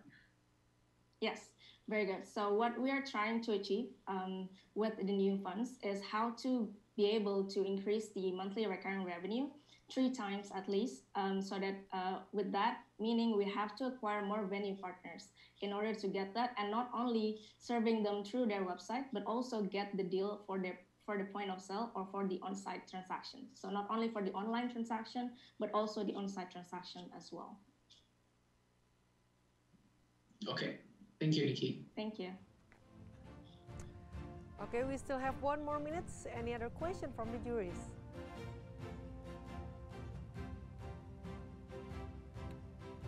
Okay, time's up.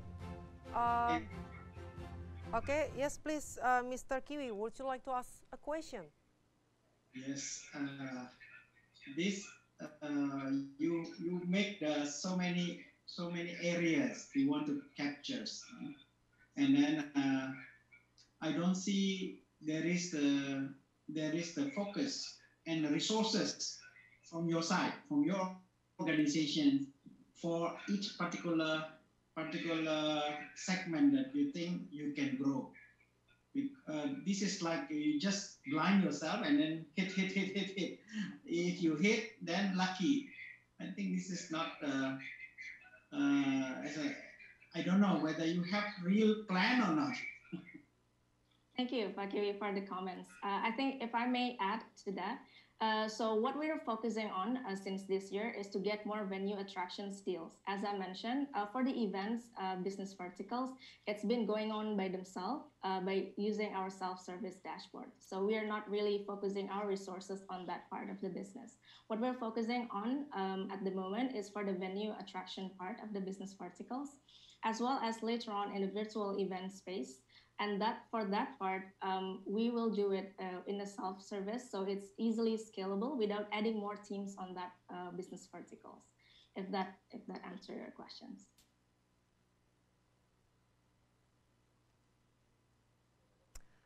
Okay, so that's gonna be our last question for this. Thank you. Thank you so much. Thank you, Nikki. All the best for you. And now it's time for the juries to fill the scoring paper. And moving along to the next startup is from checklab.id, Mr. Ivan Sinarso. Hi, Mr. Ivan. Hello, it's me, Caesar. Oh, I'm Caesar. doing good, thank you. How about? Oh, Caesar. Hi, Caesar. Hello. Hi. So, same rules as before. Pitching time duration is 7 minutes. Okay, pitching time duration is 7 minutes and Q&A duration is 5 minutes. So, are you ready? Yes. Okay. I'm ready. Let the pitch begin. Okay. Hello, everyone. My name is Caesar.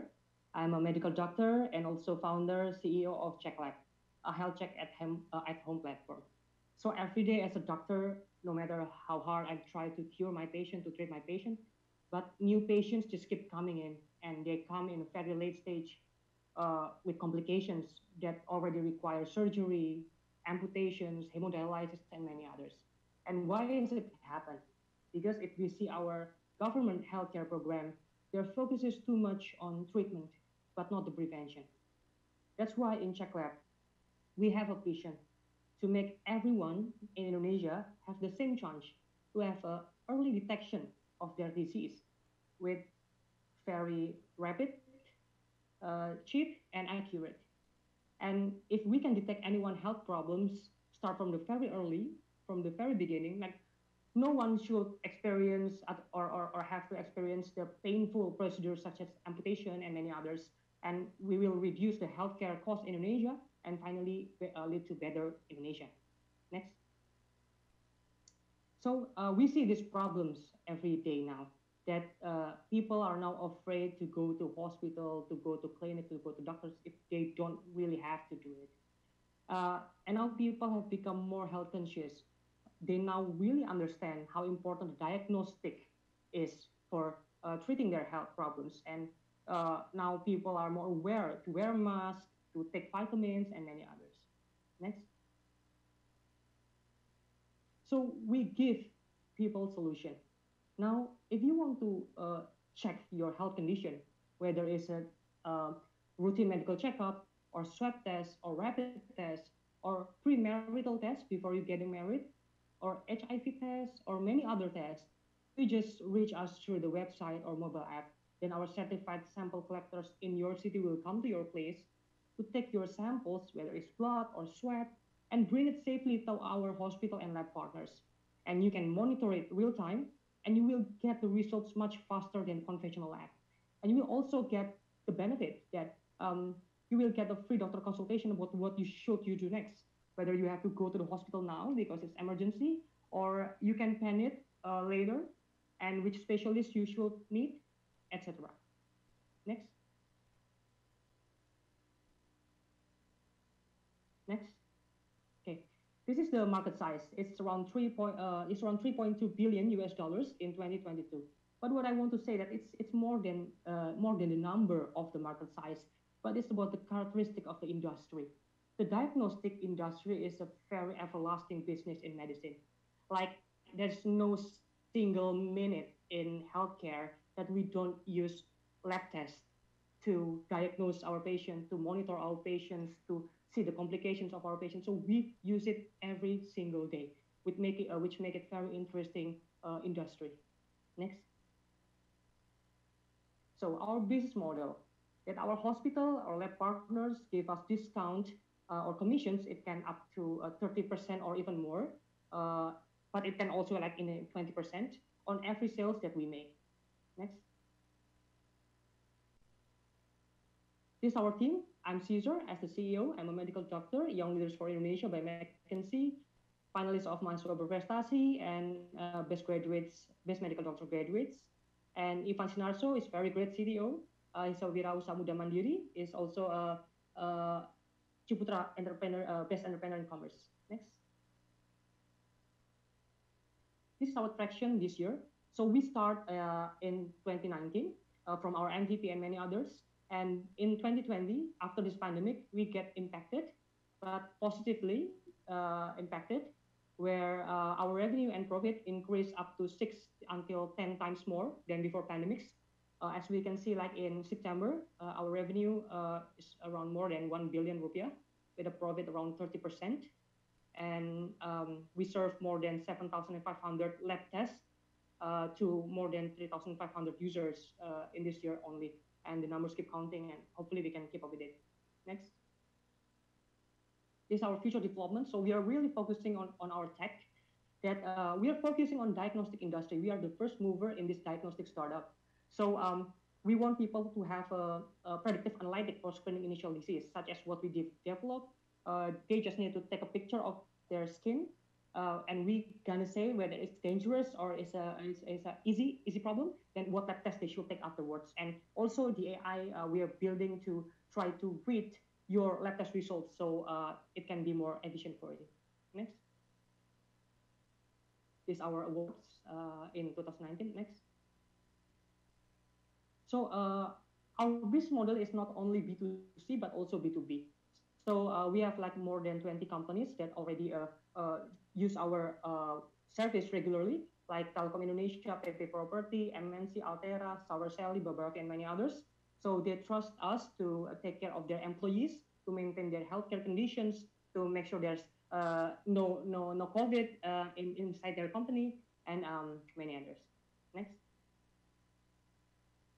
That's all from me. Thank you for your appreciations. If you have any questions, I would love to answer it. Thank you. Thank you, Dr. Cesar, for the presentation. And now we have 5 minutes for question. So any question from the juries? Yes, Mr. Kiwi. This is very good business model, especially in this COVID time. It show in your tractions.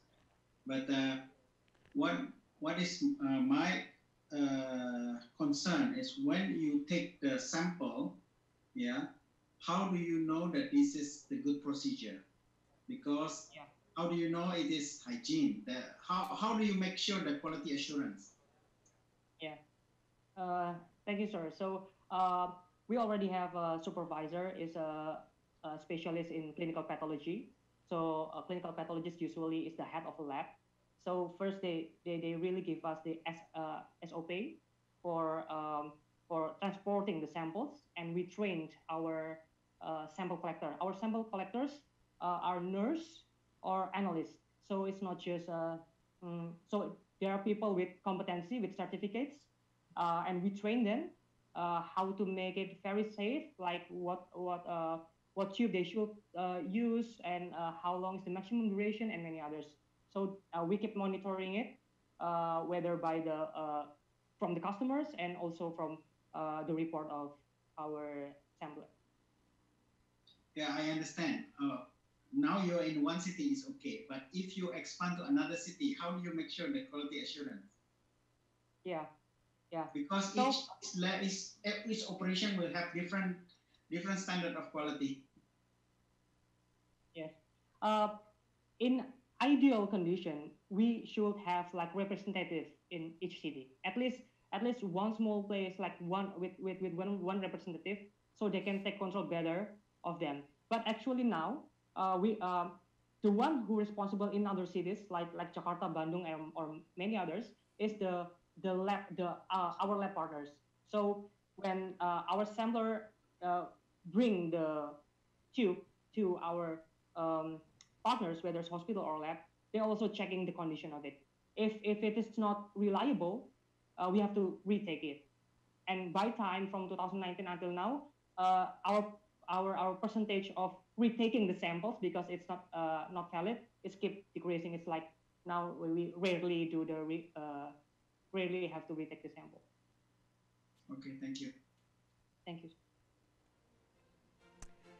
Thank you for the question. Any other question from the juries? We still have 3 more minutes.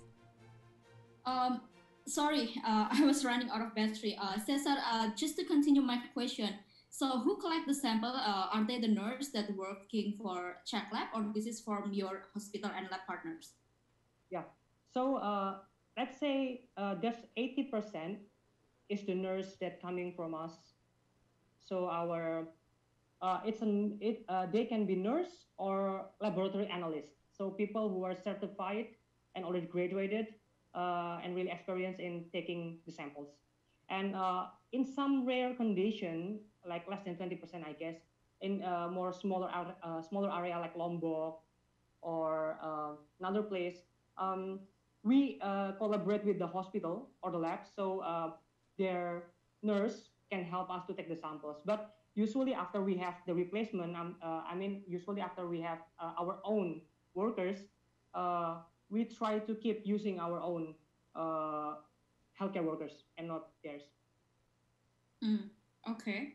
And I guess when you say that in regards to your traction, when you say that COVID gives you a positive impact, most of your revenue right now is, I would assume it's from the test, the COVID test? Yeah, 60%. 60% of the COVID test, and 40% is another. The routine medical checkup is also bring us big tractions because people do routine medical checkup every like 6 months, 3 months sometimes, or even more. And is that because you are partnering with the employers, or this is like simply the awareness from the end users? Both of it, because we also partnering with companies. So actually the B2B part actually bring us pretty much revenue because they book us regularly. And about the B2C, raising people awareness, our strategy is we are going to each community. Usually there are community with people with diabetes, community with people with blood disorders and things. And coming from them who really, really need our service, more people are aware of the diagnostic test. Okay. But what will be your focus in the future? Do you think that you have to focus on the B2B side, or do you think B2C has more opportunity or room to grow the business? I think we can do both of them. Just same with like hospital, they also do the B2B part, they also do the B2C part. I think this can work simultaneously, I guess. Okay. Thank you. Thank you. Thank you, but time is up. Thank you, Dr. Caesar, for the presentation. Nicely done. And now it's time for the jury to fill the scoring paper. And now we will move to the next startup. It's going to be our last participant for this session. For the first session is from Octopus, Muhammad Ihsan.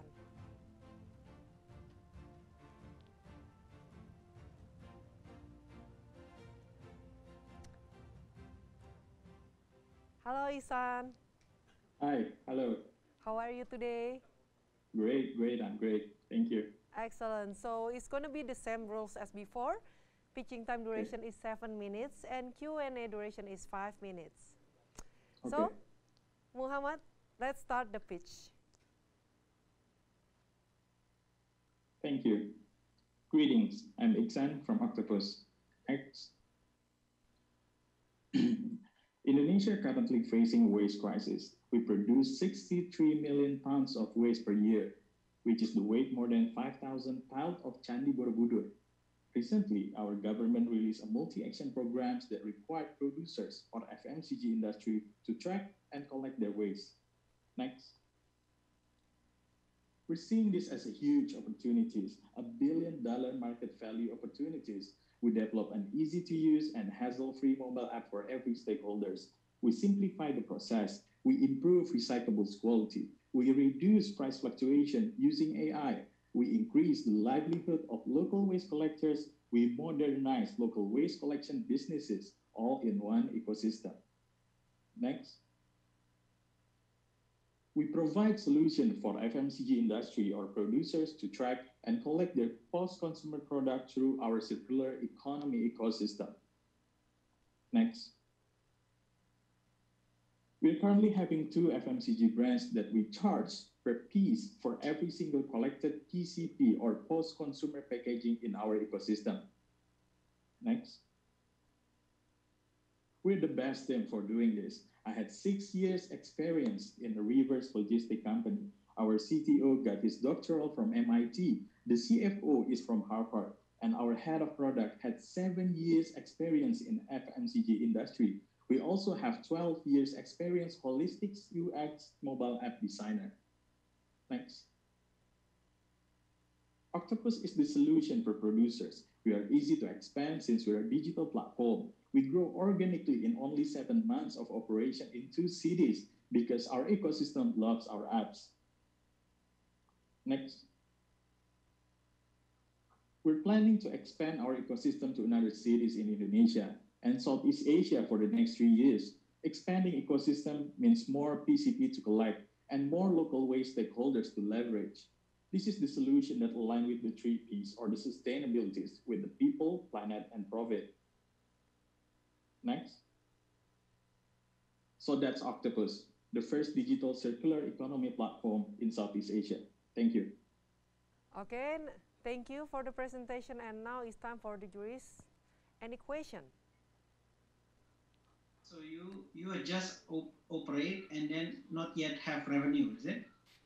Well, actually, on this October, we call you just test you just test your idea, test your apps, is it? Idea. No, actually, this October recently we have this revenue from Danone Aqua 500 million rupiah per month for the data of collected PCPs in our ecosystem. 500 million rupiah. Oh, but you do not show it. Oh yeah. So how do you actually collect it? Yeah, well, actually there are 3 mobile apps. So the users will get the points. The points actually, it's a kind of DRS or deposit refund system. They get the points directly from the brands or the FMCG industry because they want to incentivize our users, right? And when the users dispose their valuables or their recyclables, they call it to our collectors or pelestari, we call it. When they got them, when they got them, they will verify the quality and the quantity of the products. After that, they will go to the nearest checkpoints and sell it. So the collectors or pemulung or pelestari, they the one who get the value of the products. I see. Okay. Good idea. Thank you, Pak. Okay, thank you. Any other question from the juries? Yes, please. Hi, I'm probably lost here. Who is the ecosystem? Who is the stakeholder on the ecosystem, and how the economic value for each stakeholder? Who is actually the user, right? Is it pemulung? Is it pengepul? Who is actual user, and how the economic value chain for each, so they are still using your app? Thank you, Pak. Thank you for the question. So actually our users is in the households or the waste generators. So it's actually the people's, the actual users. And we call our collectors as pemulung. Pemulung as our collectors or pelestari. So the one that get the benefit of the products is our pelestari. So they sell the valuables or the recyclables to the checkpoints. And we always making pricing standards between the checkpoints with the collectors. So the checkpoints basically is the local waste collection businesses or pengepul, as you may know, or the waste traders. And later on, the waste traders will sell these valuables or these recyclables to the collection centers. So there's only one collection center in every city in Indonesia. And we already connect with one of them in Kota Makassar, and the other one is in Denpasar.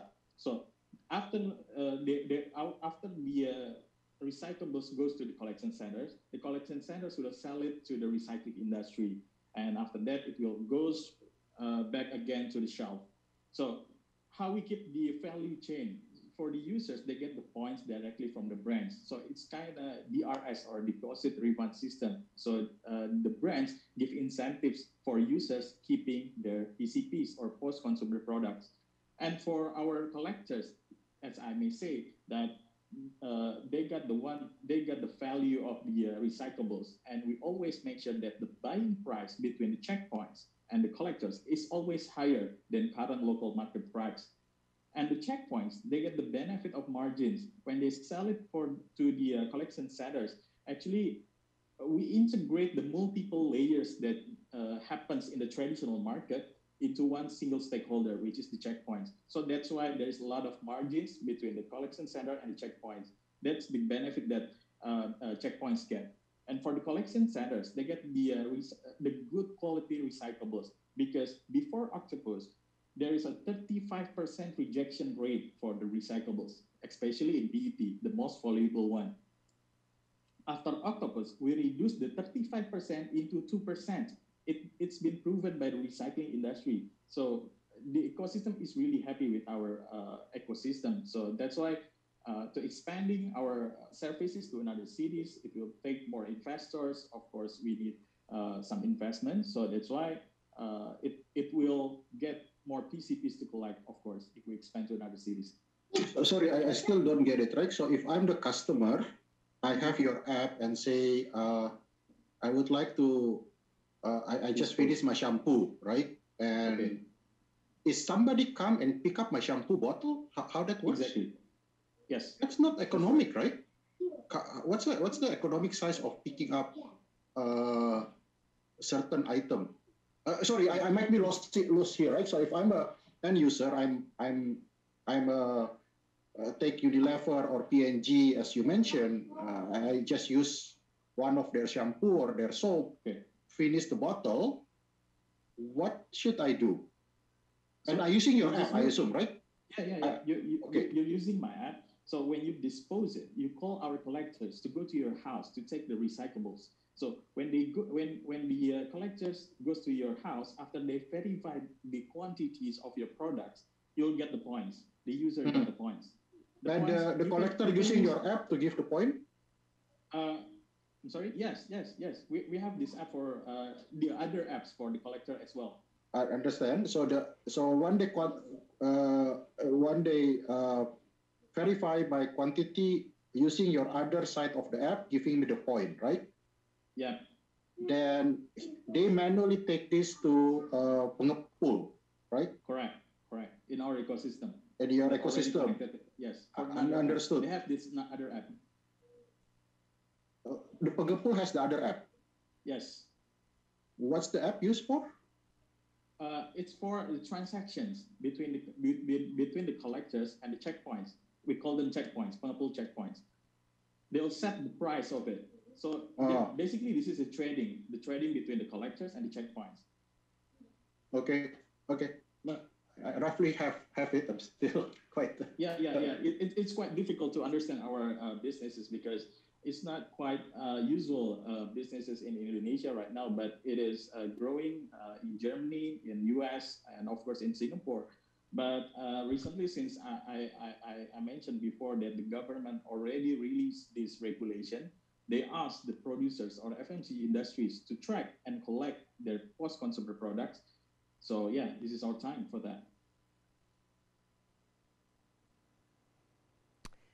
Thank you, Octopus, for the presentation. 5 minutes is up. Thank you so much for today. Thank you. And now it's time for the juries to fill the scoring paper. So, ladies and gentlemen, now we move to the second half of this program. So I guess all of you still full of energy, so we're going to listen our number 6 participant of the day. And here's on number 6 participant is from AppsCap, Miss Nurul Fauzia. Hello. Good afternoon. Hi Nurul. Hi, good afternoon. Good afternoon. Are you ready for today? It's already, thank you. Okay, so same rules as before. Pitching time duration is 7 minutes and Q&A duration is 5 minutes. So, okay. Nurul, let's start the pitch. Start it. Okay, so, Assalamualaikum warahmatullahi wabarakatuh. Good afternoon, everybody. I'm Nurul from Upscup, an edutech startup for the better health education solution. I'd like to tell you a story of more than 50,000 health graduates who cannot apply for a job as a health provider. Why? They couldn't because they don't have competency certificates as the result of failing competency examination. How could they fail? What is the main problem? So this phenomenon has become the beginning of our journey. Next slide, please. Two major problems in Indonesia where we can see in this slide. The first is that high value rate of health professional graduates in passing the competency examination, the growth of 100,000 graduates each year, and the potential failure is more than 50%.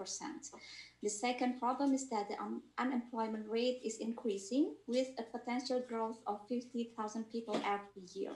Many factors influence, and the biggest is due to the failure of graduates in passing the competency examination.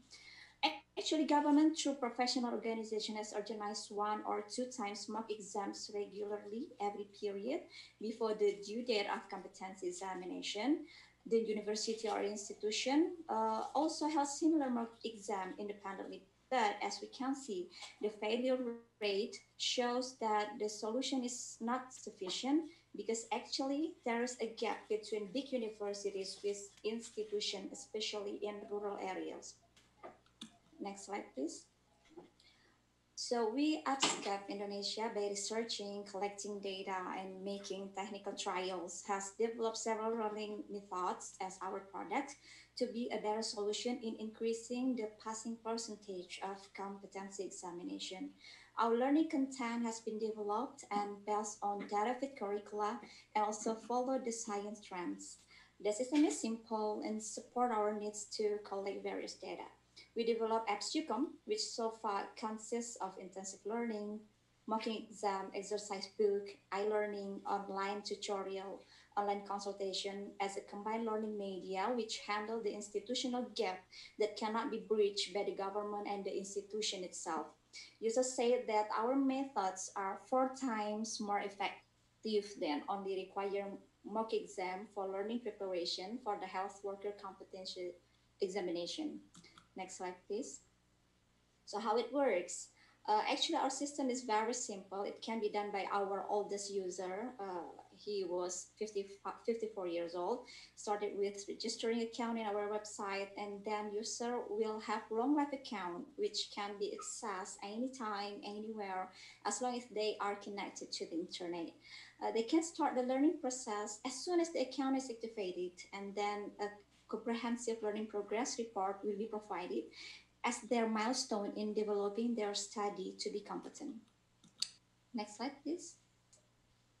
And this is our potential market, where there are about more than 800,000 health professional students, about more than 720,000 health professionals, and more than 3,800 health colleges, and it is still developing, and the potential market always growing 10% each year. Next slide, please. Our business model consists of 2 models. There are B2B and B2C. The B2B, we have collaboration with institution, the conventional class with student organization to hold big events such as mass mock exam and with learning management system program. And B2C, we have 5 main services. The first is intensive class, and the second is mock exam services. And then we have launched 2 editions of about the question and to reach the demographic user that are living in rural area. Next slide, please. And these are our competitor. Our advantage over the others is that in 4 years, our platform developed and provides specific content related to health, education, and can be accessed online so that users can learn anytime, anywhere, and with any gadgets, as long as it is connected to the internet. Next, please. Okay, even though our home base is in Padang, West Sumatra, we have expanded our service to 33 provinces, 389 cities and districts, and reach for about 779 universities and institutions. At first, our users mostly come from Sumatra region, especially West Sumatra, but now our users mostly come from Java, especially East Java. And we have expanded properly, but we plan to make it greater because there are another health profession examinations, so we plan to expand it too. Next, please. Next slide, please.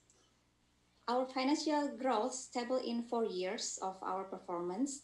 It is increased simultaneously every year, and it is 4th years, and we have increased our revenue up to 4 times from our first year revenue. Next, please. Those activities are well grown and developed by our team, which consists of individuals who work greater in team with sustainable and high excitement in improving and innovating. Our services have reached 33 provinces, more than 300 cities and districts, more than 700 higher education institutions, and 6,000 users already succeed the examination. So we have proved in 4 years and ready to keep improving. Thank you very much. Okay, thank you, Nurul, for the presentation. And now we have 5 minutes for Q&A session. So, any question from the juries?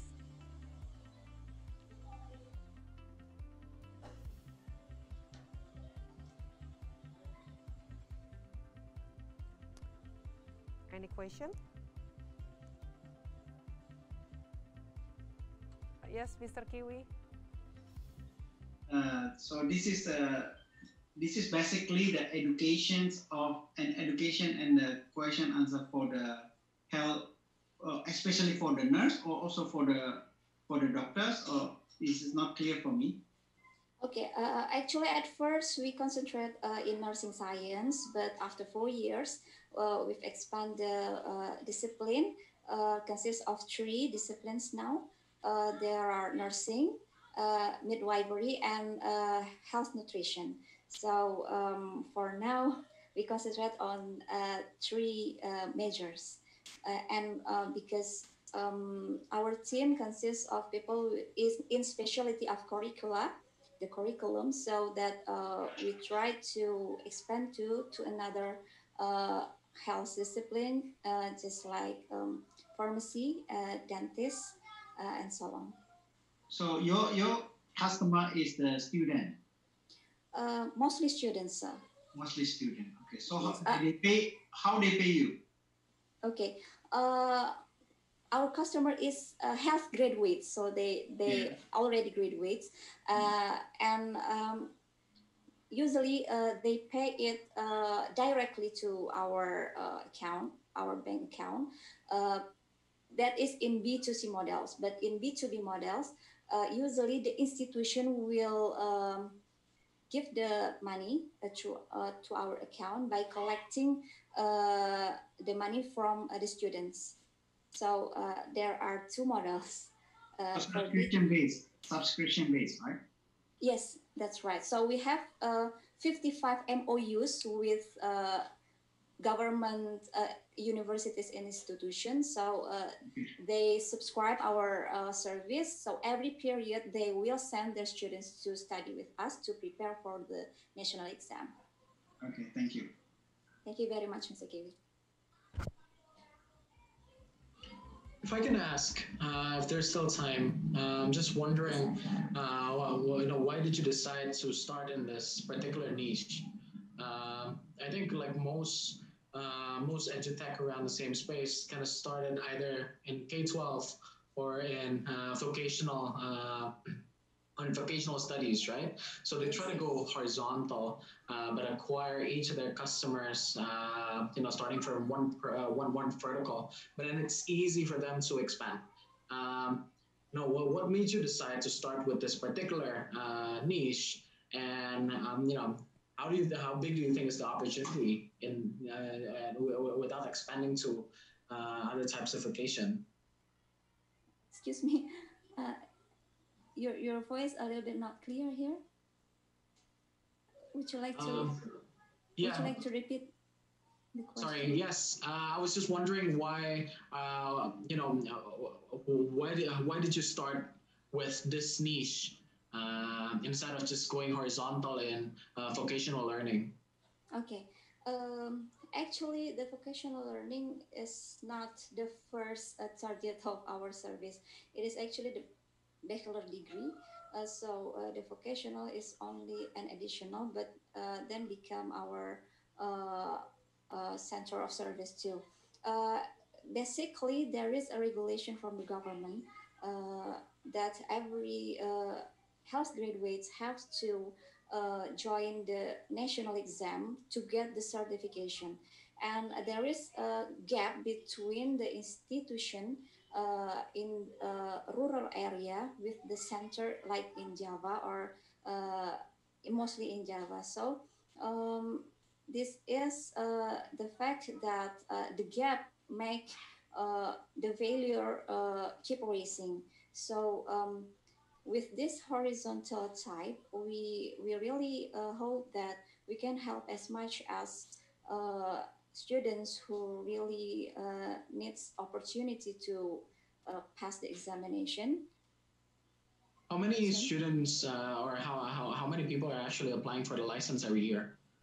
The estimation is about for every period there are 500 to 700 students from all over Indonesia for now, and every year there are 3 periods. It means that for about 2,000 to 2,500 500 students involved in our program every year. Yeah, and that is a pretty small niche, right? 2,000 is actually not a lot of potential customers for you. How do you plan to expand in the future, or do you intend to focus on the segment only? Okay, actually, we try to focus by expand our ability of tutors. So we have tutors, we have the team to make the examination items. So we have the department in our team. So there is tutor department, examination item department, and every team consists of each discipline, such as nursing, midwifery, and health nutritionist. So by making that little sub department, we hope that we can concentrate in every health discipline that we've come to service. So I think so that 2,000 is only coming from one health discipline, not the or it's combined.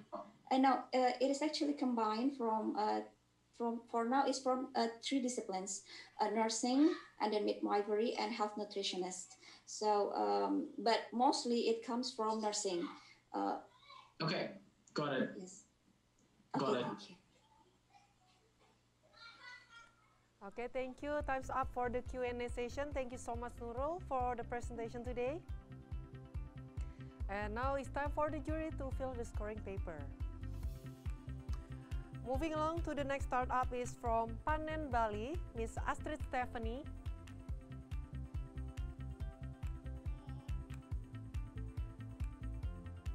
Hello, Astrid. Hello. How are you today? Great. So, here are the rules. The pitching time duration is 7 minutes and Q&A duration is 5 minutes. Okay. So, Panen, Bali, let's start the pitch.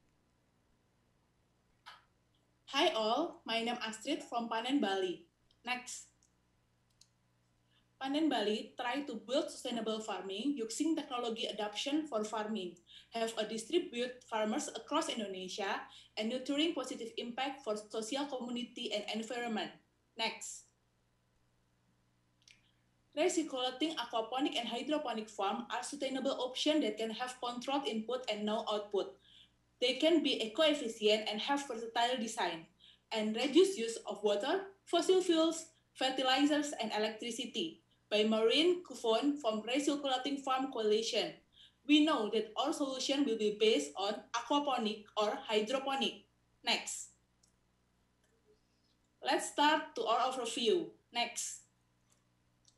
After 4 years working closely with farmers, we learned something that to be fixed. Crop produce is uncertain in quality and quantity. Farmers rely heavily weather, and weather is changing. Pesticide is used everywhere. Normal farm is at least 2 hours away from the customers. Logistic costs, especially cold chain logistic, is very costly. And demand for customer and supply for farmers is never matched. Next. Then we try to develop new way of farming, better way. It must have an exact output. The quality and quantity can be predicted almost exactly. We control the weather, so we are not doing business based on false hopes. Using less and less water. 70% of water usage in Earth is for agriculture sector. We need to reduce that. The production rate need to be at least 5 times than traditional agriculture. We will use no pesticides, so it will be healthier. And like it must be an urban farming, we need to cut off the carbon footprint by growing food in the same area it will be consumed. Next. After some research and production trial, we conclude the solution is hydroponic indoor vertical farming. Next. So far, we have achieved a controlled farming. We collect data using sensor to minimize crop failure.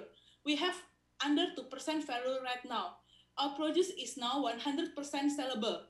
We also have no waste from logistic. We have expected as predicted output. Our leafy green have similar quality, and the weight range is similar also. and we cut down the harvest time about 80% from traditional agriculture. Next. Now, imagine this. Leafy green vegetable consumption in Indonesia is about 400 kiloton per year.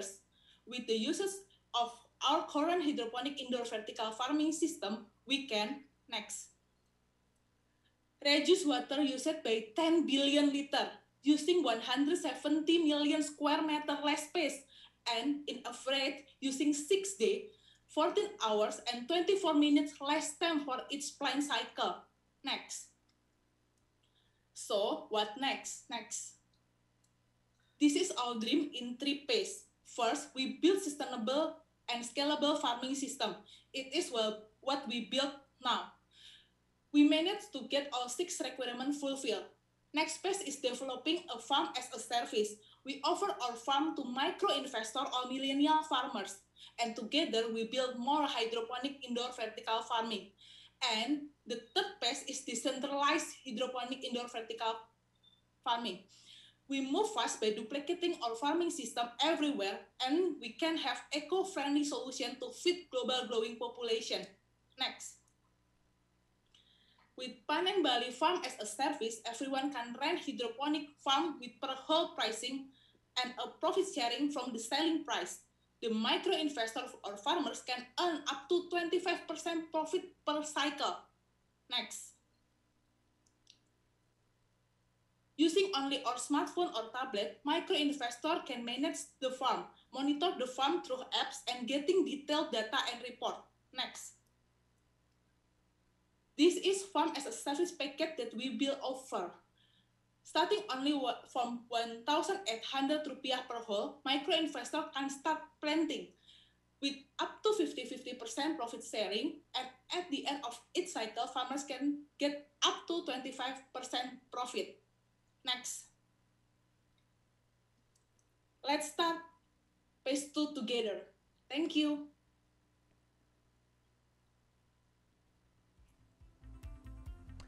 Okay, thank you Panen Bali for the presentation, and now we have 5 minutes for Q&A session. So, any question for the juries?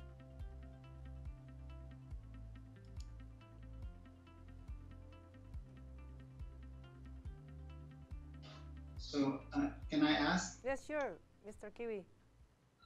Ini Astrid ya, Astrid. This is the hydroponic, aquaponic ya. Yes, so yes. you need the closed room, right? Yes. Do you grow in closed room or you grow in outside?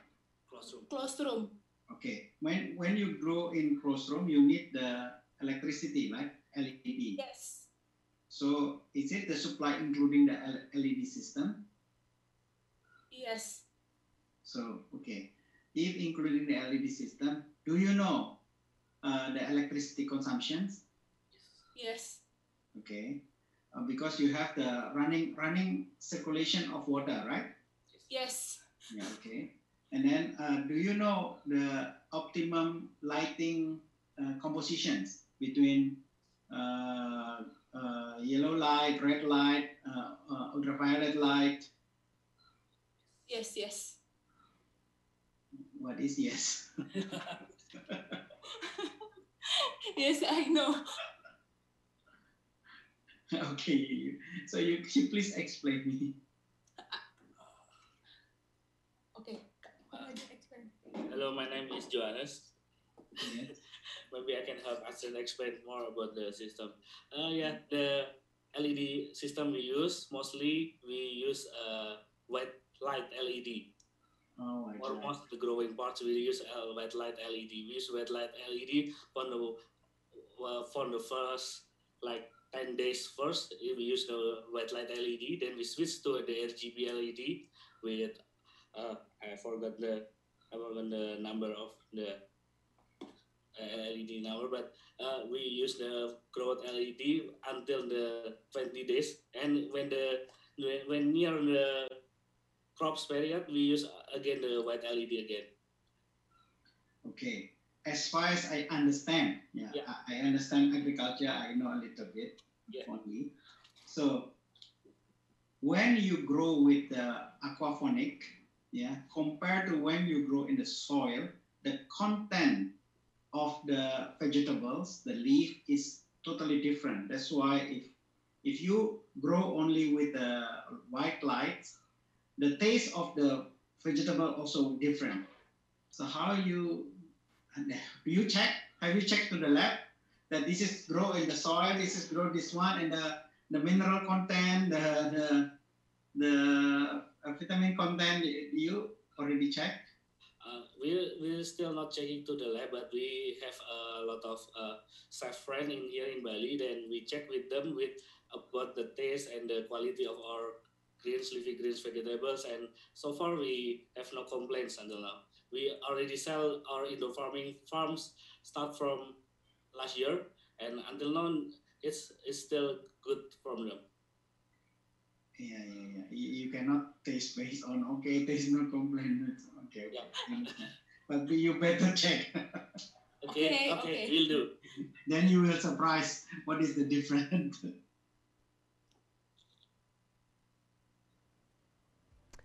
Okay, thank you. We still have 2 more minutes for question. So any question from the juries?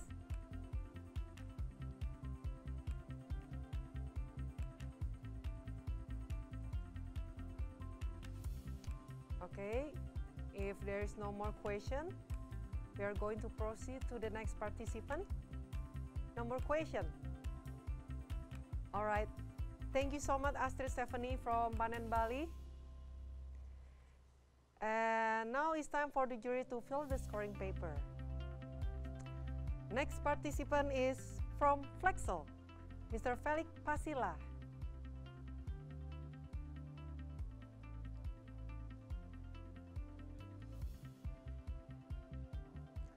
Hi, Mr. Felix. Hi, good afternoon. Good afternoon. How are you today? Hi, excellent, thank you. Great. So here are the rules. Pitching time duration is 7 minutes and Q&A duration is 5 minutes. So Flexel, let the pitch begin. Hi, good afternoon everyone. My name is Felix. We are introducing you Flexel, clean energy anytime and anywhere. Next please. So 3 years ago, we decided to create company that focus on renewable energy, green exactly, try to reduce or to slow down the exponential growth of battery. So this is, we are trying to educate people, especially Indonesia, to understand what is renewable energy. And so far we have Flexel, which is not only casing, but we try to change the lifestyle of people. So we plan to make a Flexel for jacket, Flexel for clothes, Flexel for helm. It could be Flexel for saddle also, and a lot more. And this is based on graphene. Graphene is based on graphite. We can found many graphite in Indonesia because this is the resources how to make a pencil. Next, please. So we have a general problem. We know that oil companies getting low, but now we increase the number of electric vehicles. And 3 years ago, we have 1 million electric vehicles sold, but in 1 year, they making double. And they predict that 2040, a lot electric vehicle in the market, more than benzene or oil cars. And it makes the mountains of battery waste. So this is actually our dream, how to slow down this battery exponential. The other fact that in United States, actually 3 billion AA battery sold annually. It means that every person, they have 8 to 10 battery per person. In Indonesia case, I have at least in my family about 20 batteries, so about 5 batteries, battery for handphone, battery for charger, battery for a lot battery. So what happened to the battery? The problem is the recycle rate for battery. The best recycle rate is only 5% per year. It means 95% battery will goes to waste. So where we put this battery? So far, the country like America, they put in offshore. Some country maybe put in the sand, but the the worst things is that if they export to other country like Indonesia, so they make something cheap using toys or something that using X battery, so we get X battery in Indonesia a lot. So next please. So specific problem, we try to understand, this is actually my problem also, but most of people with smartphone, especially new smartphone, also need more power than before. Nobody knows that in Indonesia, actually, we have 170 million smartphone and increase 2% per year. So there is a solution, a power bank or power casing. So, but this is not ergonomics, and also because of the battery inside, and also time consuming to charging. So charging and ergonomics is the one issue why this is become a problem. Next, please. So we have make user research that we try to understand our market. Actually, we have a market, most of in the productive age, 30 to 35, also students with dynamic activities, but most of them have many jobs. And we understand that also they have charging the gadget 3 times per day, at least minimum 2 and maximum 3. And they spend a little bit higher gadget, about 16 to 20 hours. So this is incredible. Mostly need the price similar to power bank. So we have power bank user is actually 55% from the survey. And after interviewing that, they asking to get a price of flex cell for casing, it's less than $17, 70, about 80%, and about $30, about 27%. So most of them they're using for message, watching video, social media, and telephone is about 60% of the battery expenses. Next, please. So flex cell, we try to make a seat, actually general seat, but we focus on casing for energy demand. So then the purpose is to slow down the energy waste. So this actually try to increase or to make slow down your cycle of battery. So if you charge your battery 3 times per day, so you make your battery maybe only 1 year. The maintenance is very high, and it's better to charge slowly, and you can use a solar cell. So this is actually the idea of using flex cell. Next, please. So next, please. This is the video. So this is actually the typical of the solar cell. So this is only 2 by 2 centimeters. So this is 0.7 volt. And it's interesting that this is taken in indoor, not outdoor. And also this is another typical prototype, and this is 0.7. And the other one is about 5 volt. So like this. This is like used for gadget. Okay, so this is actually 5 volt. Maybe after this you can see the video. Okay, so we can make a dimension. We can set the dimension according to the gadget. And yeah, so this is the last one. So this is 5.3 volt. So it's enough for charging your gadget. Next, please. So prototype overview, we try to make it, it's like a casing. Next, please. And this is actually our MVP validation strategy. We are calculating the LTV CAC ratio is about 1.5 with medium scale and 2.1 with large scales. Next, please. And this is our market size. In 2025, we try to get 1 million, is about 0.4% in the total market size. Next, please.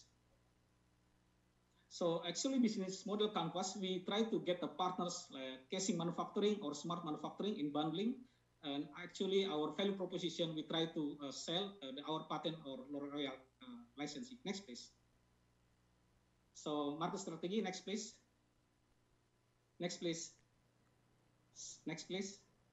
So thank you very much. I'm sorry, I just missing 1 or 2 slides. Yes, I'm sorry, but time's up. Yeah. Thank you. And now we have 5 minutes for the jury. If you want to ask any question to Flexel, please.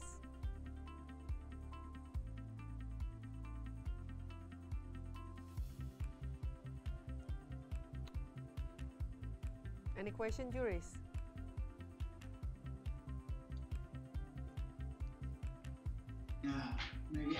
ask Felix, you make presentation too much technical things, so people maybe do not know. Okay, we understand that this is flexible solar panel, flexible solar panel that you can use in your handphone. You are making the business case in handphone, but actually the application of this flexible solar panel is so huge, so huge. You can have in the building, you can have in the roof, it will create the energy, and then but it's distributed energy. So the market is actually very big, but the way you make presentation is too much on technical side that maybe not so many people understand here. That's why the business case they do not understand so much. So maybe next time you have to improve that one. Yeah. Okay. Thank you. I think if I might add a little bit, I think there's a lot of questions here around commercialization, and whether the market readiness, especially on the retail side, is there for a product like Flexel, right? I'm sure you have conducted enough market research, as this is a pretty common concern. So would love to hear your thoughts on it. Okay. So actually, we try to get our segment market is we try to sell the license to the casing or bundling with gadget company. So means that this is B2B. But if we plan to make also small manufacturer, so our segment market is people who use a power bank because they have it's not good to bring something power bank. So this is like a power case, but without battery. So this is actually the first MVP that we try to make. So this is actually power casing. And you see in the demo, actually, you can also charge your gadget in indoor, not only outdoor. So this is make a lot of significant because we are using graphene. So graphene actually based on spectrum. So you don't need only intensity of sun, but also you can get infrared from the moon. So this is the advantage of using graphene. And not only us, also MIT Energy Initiative, they also try to make a power casing using graphene.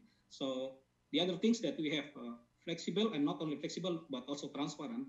So if we make the next MVP, we can put it in the many application and many surface that possible. And this is actually we are using for millennials actually. That's our segment market. Okay, and it's Qi compatible, yeah. Sorry. Is it Qi compatible for wireless charging, or because the application is to phones, right? Is it Qi compatible? What do you mean Qi? Sorry, not QI. Oh, okay. Okay, yes, of course. So this is actually the standard. If we using the controller with standard control, so you can charge any kind of gadget, not only handphone but also laptops and tablet and so on. Because this is using standard control charging. So this is what we did actually to support the control with enough voltage and also current. So that's our MVP. Okay. Okay, thank you. We still have 1 more minute. Any other question from the juries?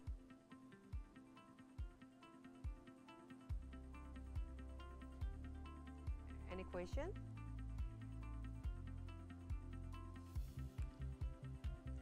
Okay, if there is no more question, we're gonna close this session. Thank you so much, Felix from Flexel. Thank you. Thank you. Thank you. And 2 more participants to go. So the next startup is from Pasar 20, Dede Saputro.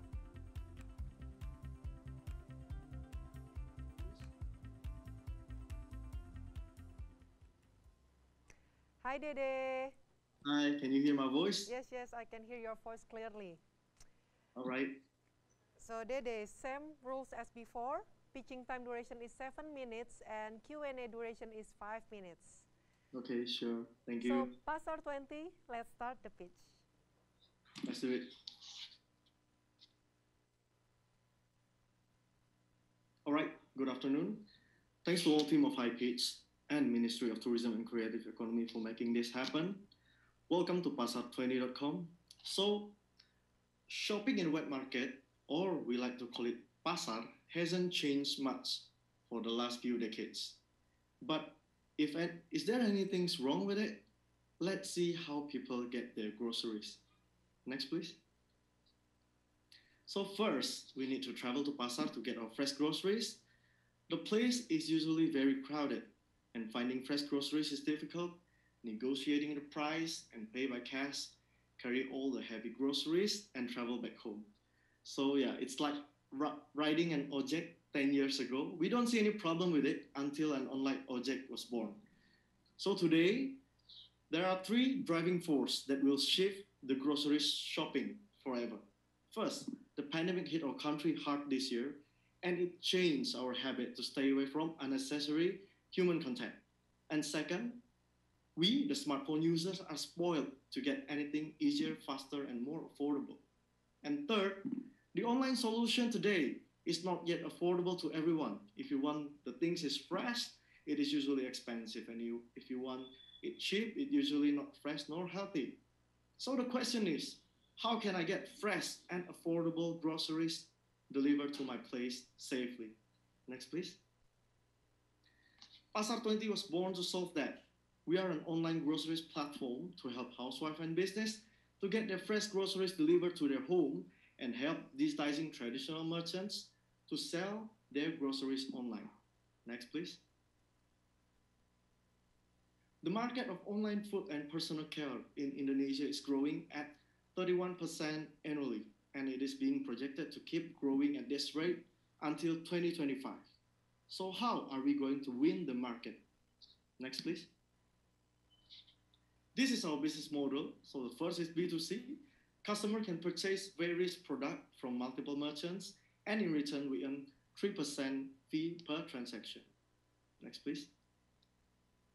This is our B2B model. So we provide groceries ordering system for the business and then utilize the big data we get to achieve economies of scale. So we can directly negotiate with suppliers, producers, or farmers to drive down the price. Next, please. Once we achieve the economics of scale, we'll be able to deliver cheap price while earning higher margins to our B2C customers. Next, please. So these are the competition map. We position ourselves delivering high quality and freshness goods with simple and safe ordering process, and we are focusing on the B2B market. Next, please. So by using Pasar20, customer will be safe from overcarb and practical and save time, simple to use, it saves money, it is lightweight and fast. We have the web version and we have the app version, and then logistic efficiency, and then the last is supporting social costs. Next, please. So our vision is to become the #1 groceries platform in Indonesia by delivering fresh and affordable groceries to business and home. Next, please. Since our establishment this year, April 2020, we are growing at 40% every month. As you can see, we are launched in April 2020. Next month, we focus on B2C, but the growth is kind of stagnant, not growing very well. Then we shift to B2B, then it's growing very, very well. Next, please. So we project to keep growing over 300% annually until our IPO in 2027. Next, please. These are our product roadmap. So by this year, we established the Pasar Merchant Partnership, the web app, the mobile app, and the next year we will be working towards more to supermarket, direct farmers, and buffer warehouse for the QC. By 2022, we'll do farmers boost, so we upgrade the skill for farmers, and export market, we discover the export market. And then by 2023, we'll be financing for F&B business that have been doing business with us for years. So next, please. So we partnered with Dana for our payment process, with support multiple banks, and we partner with several traditional market and sign with Lotte Grosir as well. Next, please. This is our team. I'm the founder and CEO of Pasar 20, graduated from University College Dublin with 4 years of startup experience and 5 years of marketing experience. Our CEO, Fikri, has more than 7 years experience in startup, and Hari is a very competent CTO who has more than 10 years experience as head of IT. As you can tell, we started and launched our beta app within the same month. Next, please. This is our advisory board, Mr. Franz, the ex-CFO from Zalora, and Mr. Suhendar, ex-marketing director from Otsuka. Next, please. So these are some of my previous startup journey. We went to Silicon Valley previously. Next, please. And these are some gallery. We already work with Lotte Grossier, hydroponic producers, and more merchants. Next, please. Currently, we are looking for 200K for seed rounds for 12 months runway. Next, please. So thank you. Get your fresh groceries delivered to your home and business every day with Pasar 20. Thank you. Okay, thank you, Dede, for the beautiful presentation. And now we have 5 minutes time for Q&A. So, any question from the juries? Yes, please. Hello, Dede. Just wanted to get your thoughts on product differentiation here. The space has been gaining a lot of attention from both entrepreneurs and investors, and especially during COVID, right? I think has seen like a huge boost in consumer adoption. What made your platform special compared to the others? And how do you incentivize repurchase? Okay, sure. Thank you for the question, Mr. Raditya. So for the product differentiation in Pasar 20, we'll be focusing on more in B2B for our customers. And then in Pasar 20, we not just empower the supermarket, the big players, but we also empower the UMKM. So these are the difference. We are an open platform. Anyone who sell the groceries can join us. So we empower them. So it's a marketplace model, yeah? Yeah. Is it a marketplace model? Yes. So everyone can sell through your platform, and you're not handling the transaction. We are handling the transaction, but yes, they are purchasing from our platform. True. Okay, so if you're sourcing from OMKM, what sort of a margin structure that you're currently getting? Currently, it's 3%. The one that in my presentation, the early stage B2C, we get the 3% of every cut. 3%. And what's your average basket size? It's around 187,000 K per transaction. Okay, and what are your variable costs? And since you're facilitating the transaction, you ensure the quality, you deliver it, so on and so forth. Yeah. Okay. So currently we don't have any the variable cost will be in the QC, in the logistics. We still are subsidizing the logistics because we are doing logistics by ourselves. We try to build this very efficient logistic. If you can imagine, we pull the orders today and we map the roads to let the goods being delivered tomorrow. So we'll have a very efficient logistic in the long run, and we are going to have our own micro warehouse for the QC. So that will be some of the various operational costs. Okay, and would your business be largely driven by the B2C segment or B2B? Currently, we are targeting more. In the future? How do you envision it to be? I'm looking at it in the next 3 to 4 years more into B2B. Once we get the size, once we get the volume, once we get the economic of scale, then we can focus on B2C. Okay, and what's your average order size for B2B purchases? Around 1 million rupiah. 1 million rupiah, yeah. And you're getting the same type of margin. Yes, true. Okay. No, I think definitely the downside of being a marketplace model in this space is that the margin's way too low, and I think 3% would not be enough to cover it. Say in your B2C segment, it's going to be 5,000 per transaction, and typical logistics costs, especially considering moving the goods to your micro warehouses and to your consumers, it's typically around $1.50 in a combined.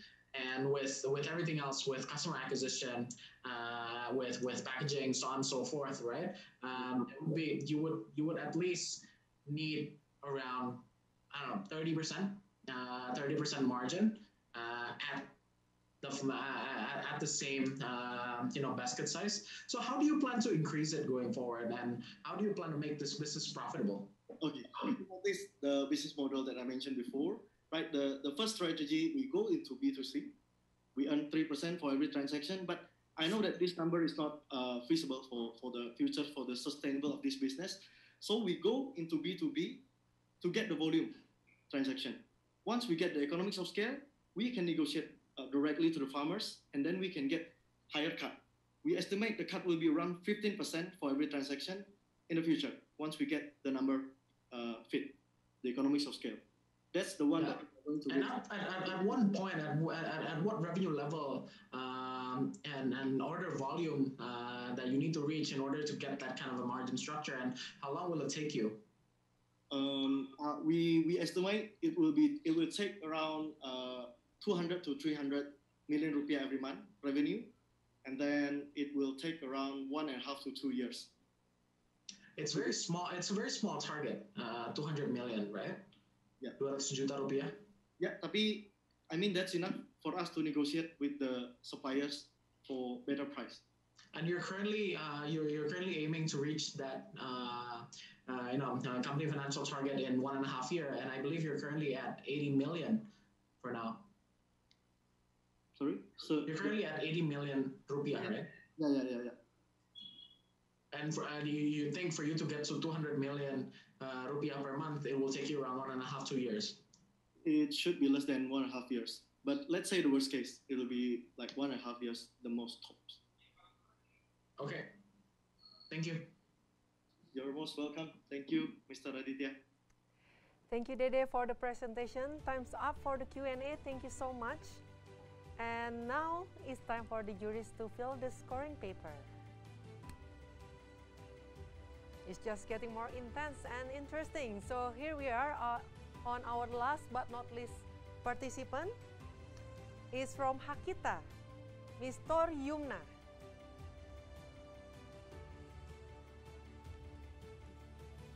Hi.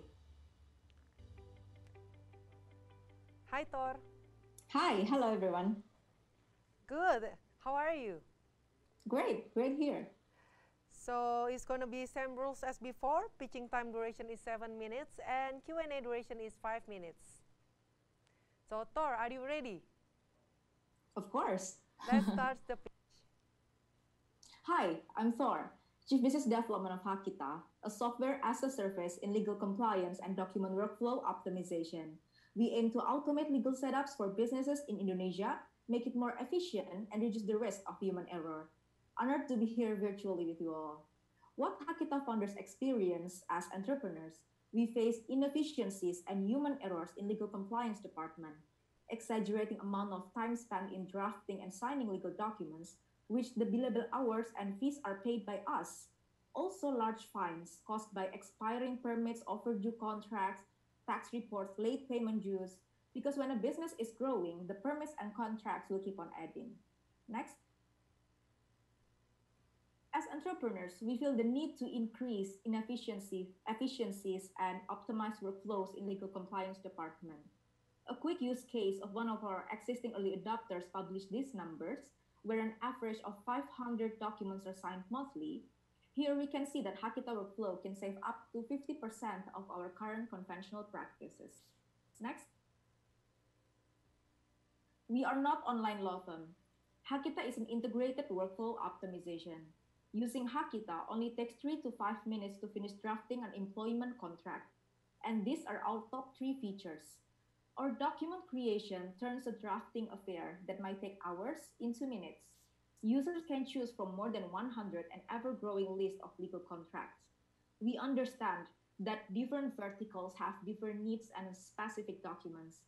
Customers can import their existing documents and forms, turning it into their own Hakita workflow. If users need further assistance or have questions regarding the legal documents that they generate using Hakita, users can put a tag on the documents and ask questions using the legal document review features, which will be replied by our legal officer. Then, through our digital corporate secretary, we make sure that permits, payment dues, and documents are renewed and reminded to the PIC. Next. We have categorized supporting solutions within our ecosystem into workflow optimization, value-added services, and compliance. Our workflow optimization aims to optimize, improve, and digitize existing business process by automating their document creation and handling, then pairing it with digital signatures so that process can be completed in minutes no matter where the users are. The second category is value-added service, which are developed to bring added value to our users. And lastly, we have compliance. The HR payroll system are integrated to our platform to prove that Hakita system is agile and can be developed further into an integrated solutions. Next. Those features are created to simplify processes in legal compliance department. Next. And these are our B2B users profile. 70% of our current users consist of retail and trading companies with a size of 200 to 500 employees. And 30% of the rest consists of manufacturing companies and also plantation with the size of 500 to 1,000 employees and more. And from overall user, 80% make use of the Pro Plus annual subscription, which is the highest type of subscription, and the rest use the premium subscription plan. Since we launched officially in August this year, we've gained 24 medium to large corporate users with the annual subscription value of around 70,000 USD. And this industry that are from our current corporate users is big enough because manufacturing, retail, and trading is big industry in Indonesia. And these are our current strategic partners and keep on adding. Next. Because the time for Hakita to finish one task is faster, we can make our service much affordable. Hakita wants to offer solutions integrated in one package. We don't directly compete with law firm. Instead, Hakita can also benefit law firm. Our platform can become administration tools. Thus can increase productivity in the firm. That's why we open our hand to partners with law firm and other legal professionals because we believe in collaboration and continuous improvements. Next. These are the plans that we have available for growing and future ventures. The main difference is that for the Pro Plus subscription, it is geared and turned toward the companies that are ready to make the shift into an integrated digital workflow. And this plan comes with a digital corporate secretary and HR Kita. This plan is far more affordable actually because businesses don't need to subscribe to different platforms. And our revenue stream is from subscription package mostly, then upgraded services, individual purchase, and add-on. Next. This is our team. Ivan, our CTO, has 10 years of experience in tech. Previously, he was the CTO of Zenius Education. And then our marketing department is led by Victor, an influencer, and also have experience around 7 years in the creative industry. And our CEO, Arden, he founded and directed ERP developer and automation engineering before. Our CEO William, he used to be a professional golf athlete turned entrepreneur and used to be the business development director of Sahabat Group. Well, our legal department is led by Anderu, who was focused on corporate law. And myself, I used to be an analyst, then lead marketing division of Tanifan, and then I founded a sustainable company, sustainable agroforestry company, Nepora. Next. And these are our development timeline. Our 2 years plan is to focus more on medium to large businesses, as this type of businesses bring more stability, capital, and credibility, while we open and build our new market. For our longer term plan is to penetrate the small and medium enterprise market. But we know that to reach that market, we need to educate and to collaborate with more communities, and that is what we are doing right now. Next. With this seed funding, we are going to upgrade and optimize our product, especially after few based on the inputs we receive from our current users, and to reach more enterprises and communities so we can grow 5 times of our current revenue in 2021 and more than 10 times of our current revenue in 2022. Next. By simplifying legal workflows, Hakita aspires to support enterprises to the next level. And together with you, hopefully we can create impacts for Indonesia's greater future. Thank you. All right, time's up. Thank you so much, Hakita. And now we have 5 minutes time for Q&A session. Any question from the juries?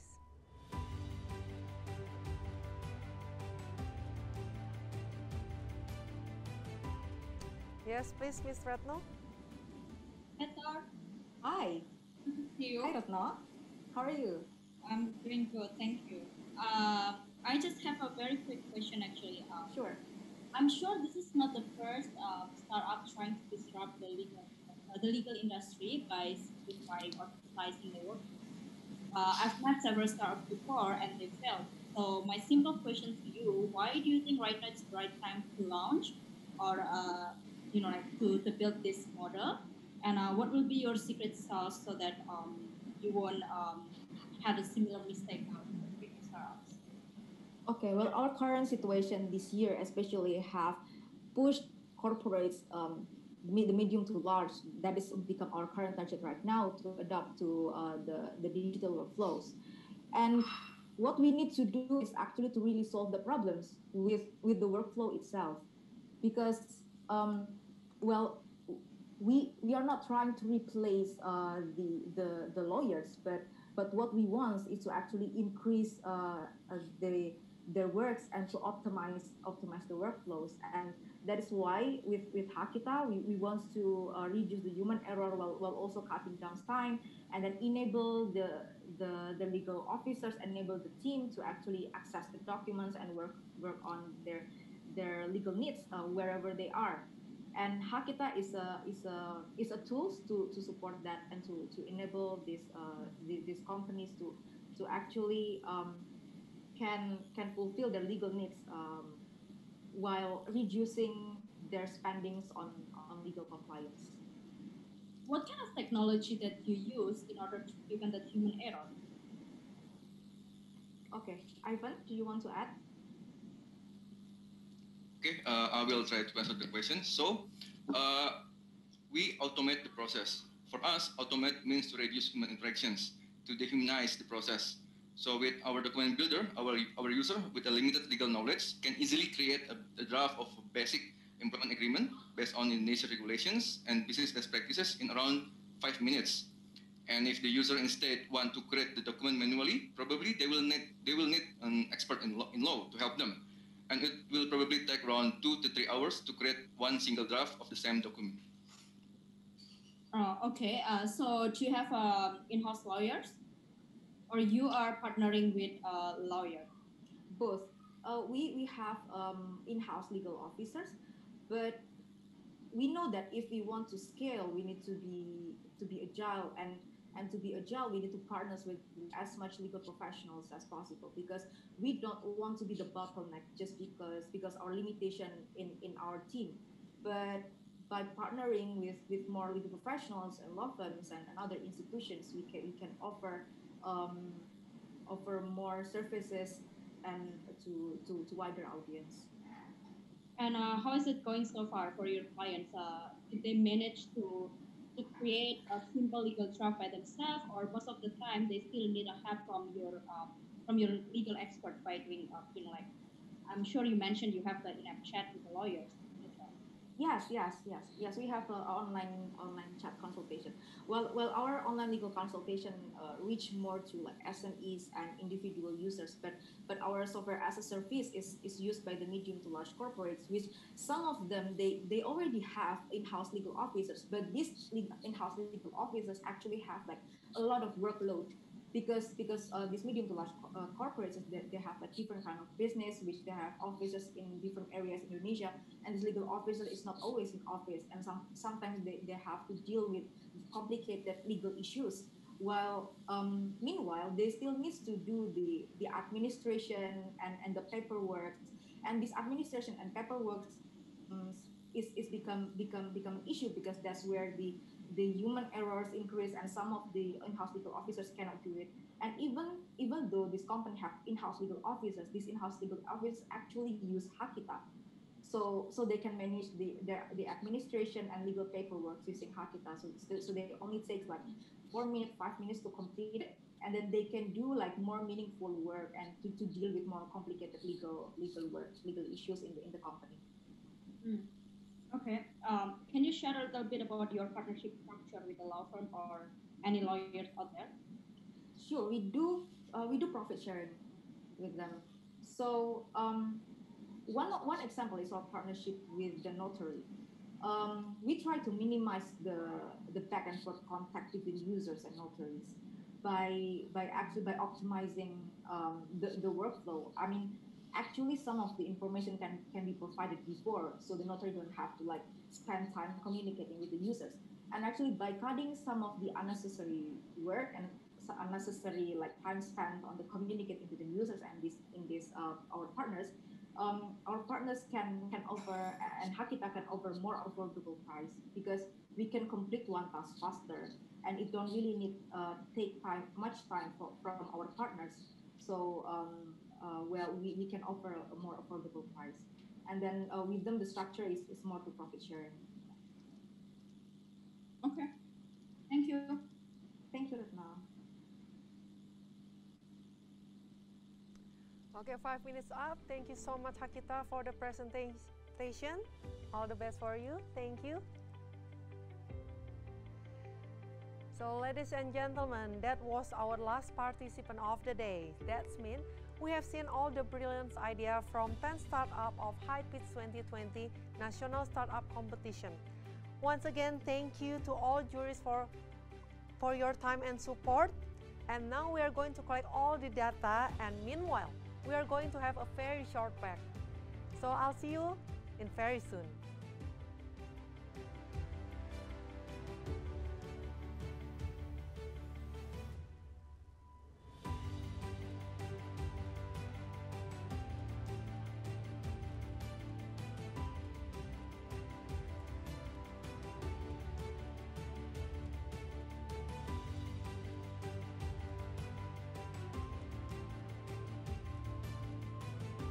The development of artificial intelligence has penetrated all aspects of life. AI has transformed the world, and UMG Idea Lab strives to lead in this area.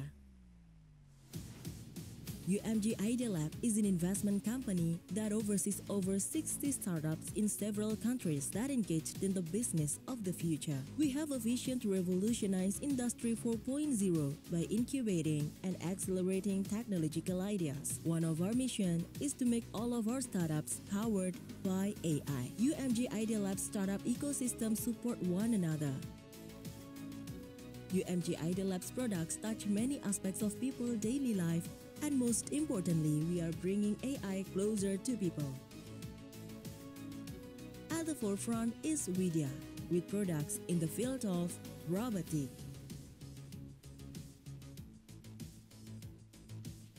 analytic,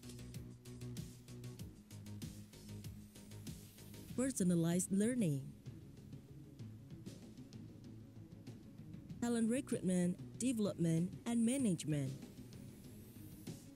interconnected devices and intelligence of things, smart speaker,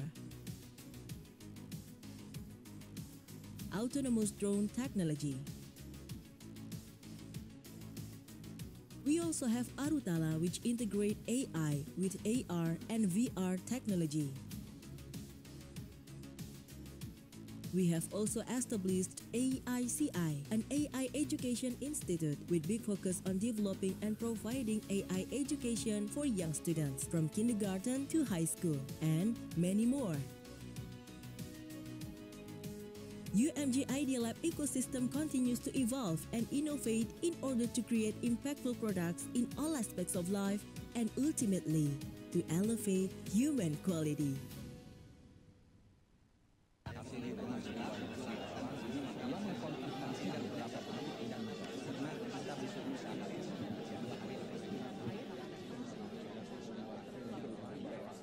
Jadi sebagai lembaga independen yang salah satu founder hingga ke 6 orang.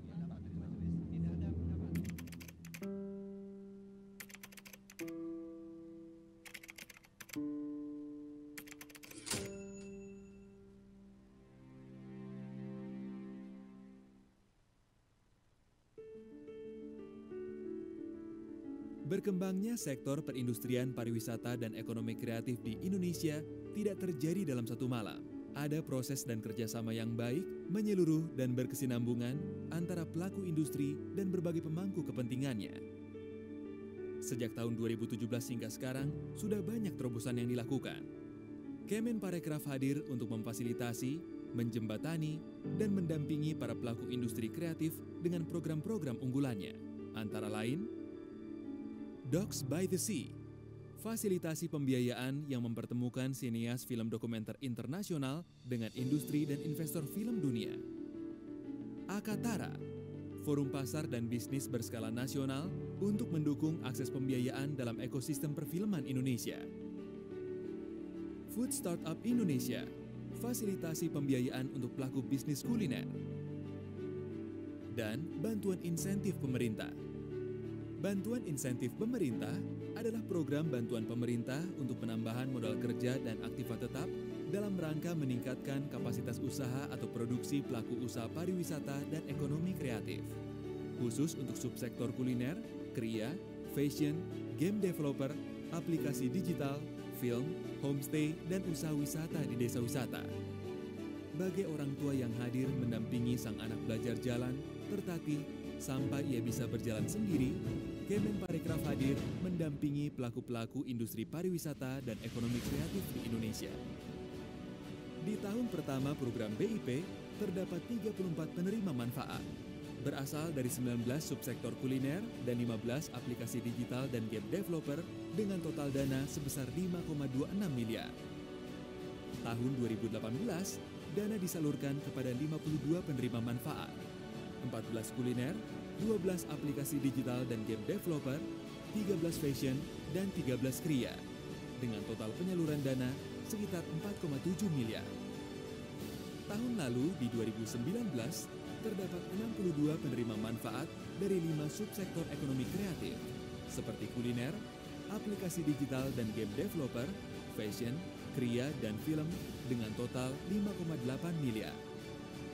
Tahun ini, 2020, adalah tahun yang istimewa, tidak hanya bagi Indonesia, tapi juga bagi dunia, karena pandemi virus COVID-19. Tapi kita tidak boleh patah arang. Kemenparekraf hadir dengan bantuan dana hingga 25 miliar untuk pelaku usaha pariwisata dan 6 subsektor ekonomi kreatif di Indonesia. Kami mengucapkan terima kasih atas dana bantuan insentif pemerintah, karena dengan bantuan tersebut kami dapat menambah aset perusahaan kami seperti laptop, komputer, maupun software yang alhamdulillah dapat meningkatkan produktivitas para pegawai kami. Impact BIP untuk masyarakat luas itu sangat besar artinya. Jadi semua kegiatan yang kami lakukan itu tujuannya adalah untuk membantu masyarakat tanpa dikenakan biaya. Khususnya saya mewakilin dari industri sektor film dan animasi. Diharapkan injeksi atau insentif ini bisa membantu para pelaku industri dalam mengembangkan usahanya atau dalam kondisi COVID sekarang bisa mempertahankan usahanya agar ke depan bisa berkembang. Dengan semangat gotong royong dan kebersamaan, serta adopsi teknologi terkini, setiap program dampingan pelaku industri kreatif dipastikan dapat dengan mudah diakses, diikuti, serta dikawal oleh masyarakat Indonesia dimanapun mereka berada. Mari kita bangun kembali perekonomian Indonesia bersama-sama bahu-membahu. Bersama kita bisa.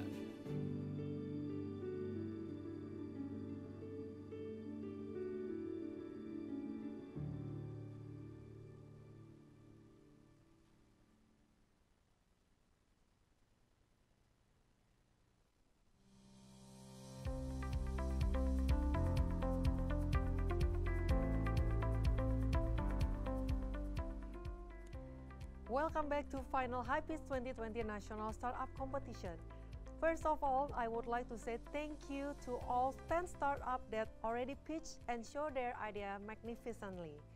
And I would like to say thank you for all participating juries for today from venture capitals and investors Once again, thank you to you, MG Idea Lab, Mr. Kiwi Aliwarga. From Access Ventures, Ms. Retno Dewati. From Ventura Discovery, Raditya Pramana. Amazon Web Service, Budiman Wikarsa. And Shinhan Futures Lab Indonesia, James Lee. And all our participants of the day, the top 10 will get $10,000 free credit from Amazon Web Service and can be registered in the pre-screening test for Shinhan Futures Lab Indonesia Accelerator Program. And top 5 will get up to 100 million rupiah free credit from Sendit, $10,000 free credit from Amazon Web Service, can be registered in the pre-screening test for Shinhan Futures Lab Indonesia Accelerator Program. Can be registered in the pre-screening test for GK Plug and Play Accelerator Program. And now we arrive to announce who is our top 5 winner is. On number 5 and 4 is congratulations to Flexel and Manuf.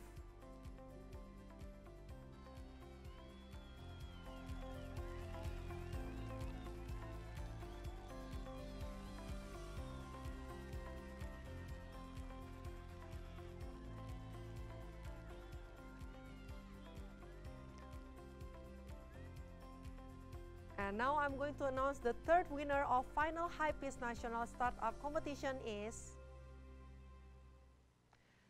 Congratulations to checklab.id.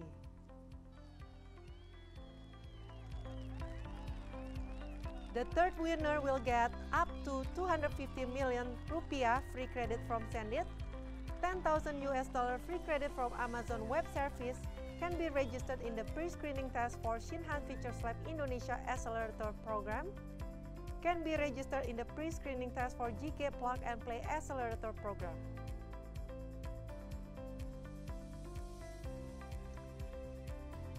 And now our second winner is, congratulations to Easy. Easy will get up to 500 million rupiah free credit from Sendit, $10,000 credit from Amazon Web Service, can be registered in the pre-screening test for Shinhan Futures Lab Indonesia Accelerator Program, can be registered in the pre-screening test for GK Plug and Play Accelerator Program.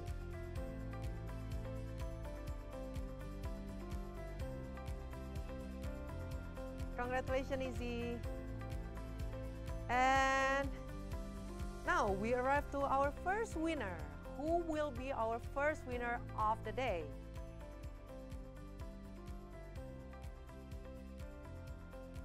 And the winner of HighPitch National Startup Competition is, congratulations to Goers.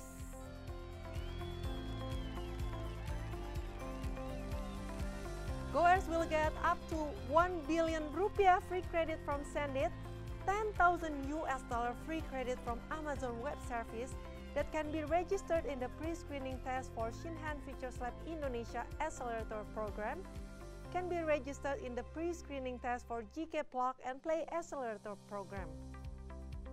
Once again, congratulations, Goers!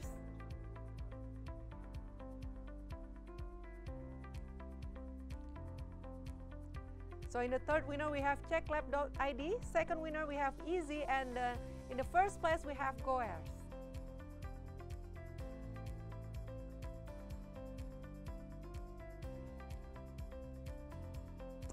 So Goers, how do you feel? And I think this is a very good sign for the experience industry that even during the pandemic, we can still thrive in the situation. So I think these are due to all of my team hard work. So thank you very much for the appreciation. We'll make sure that we are going to empower a lot more experienced businesses in the future. Thank you.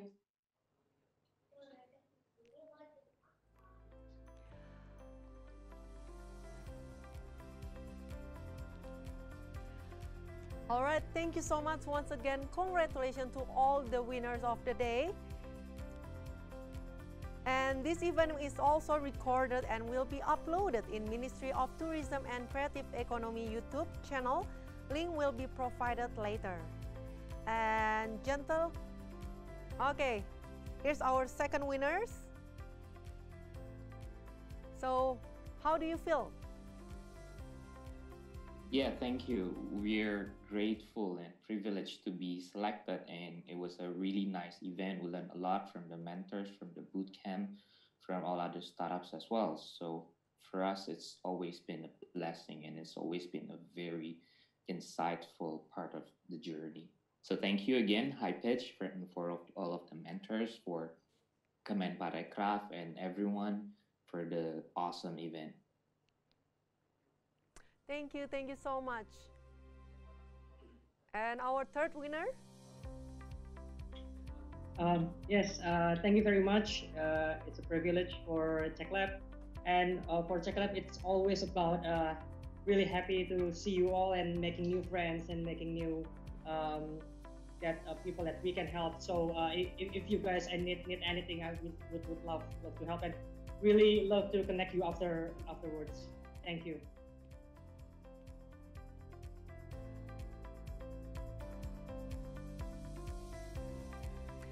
Once again, congratulations to all the winners. Can we have some virtual clap? And gentle reminder for all the top 10 national finalists, as your reward for reaching the final stage, you will have the investment readiness evaluation on Thursday, November 26 and Friday, November 27. It's a private one-on-one 360-degree intense evaluation session on investment readiness from senior levels in the fields. Please check your schedule that has been sent by the organizer. At last, we have come to the end of the final HighPitch National Startup Competition. Lastly, I am Evelyn Ong, would like to say goodbye for now. Thank you and bye-bye.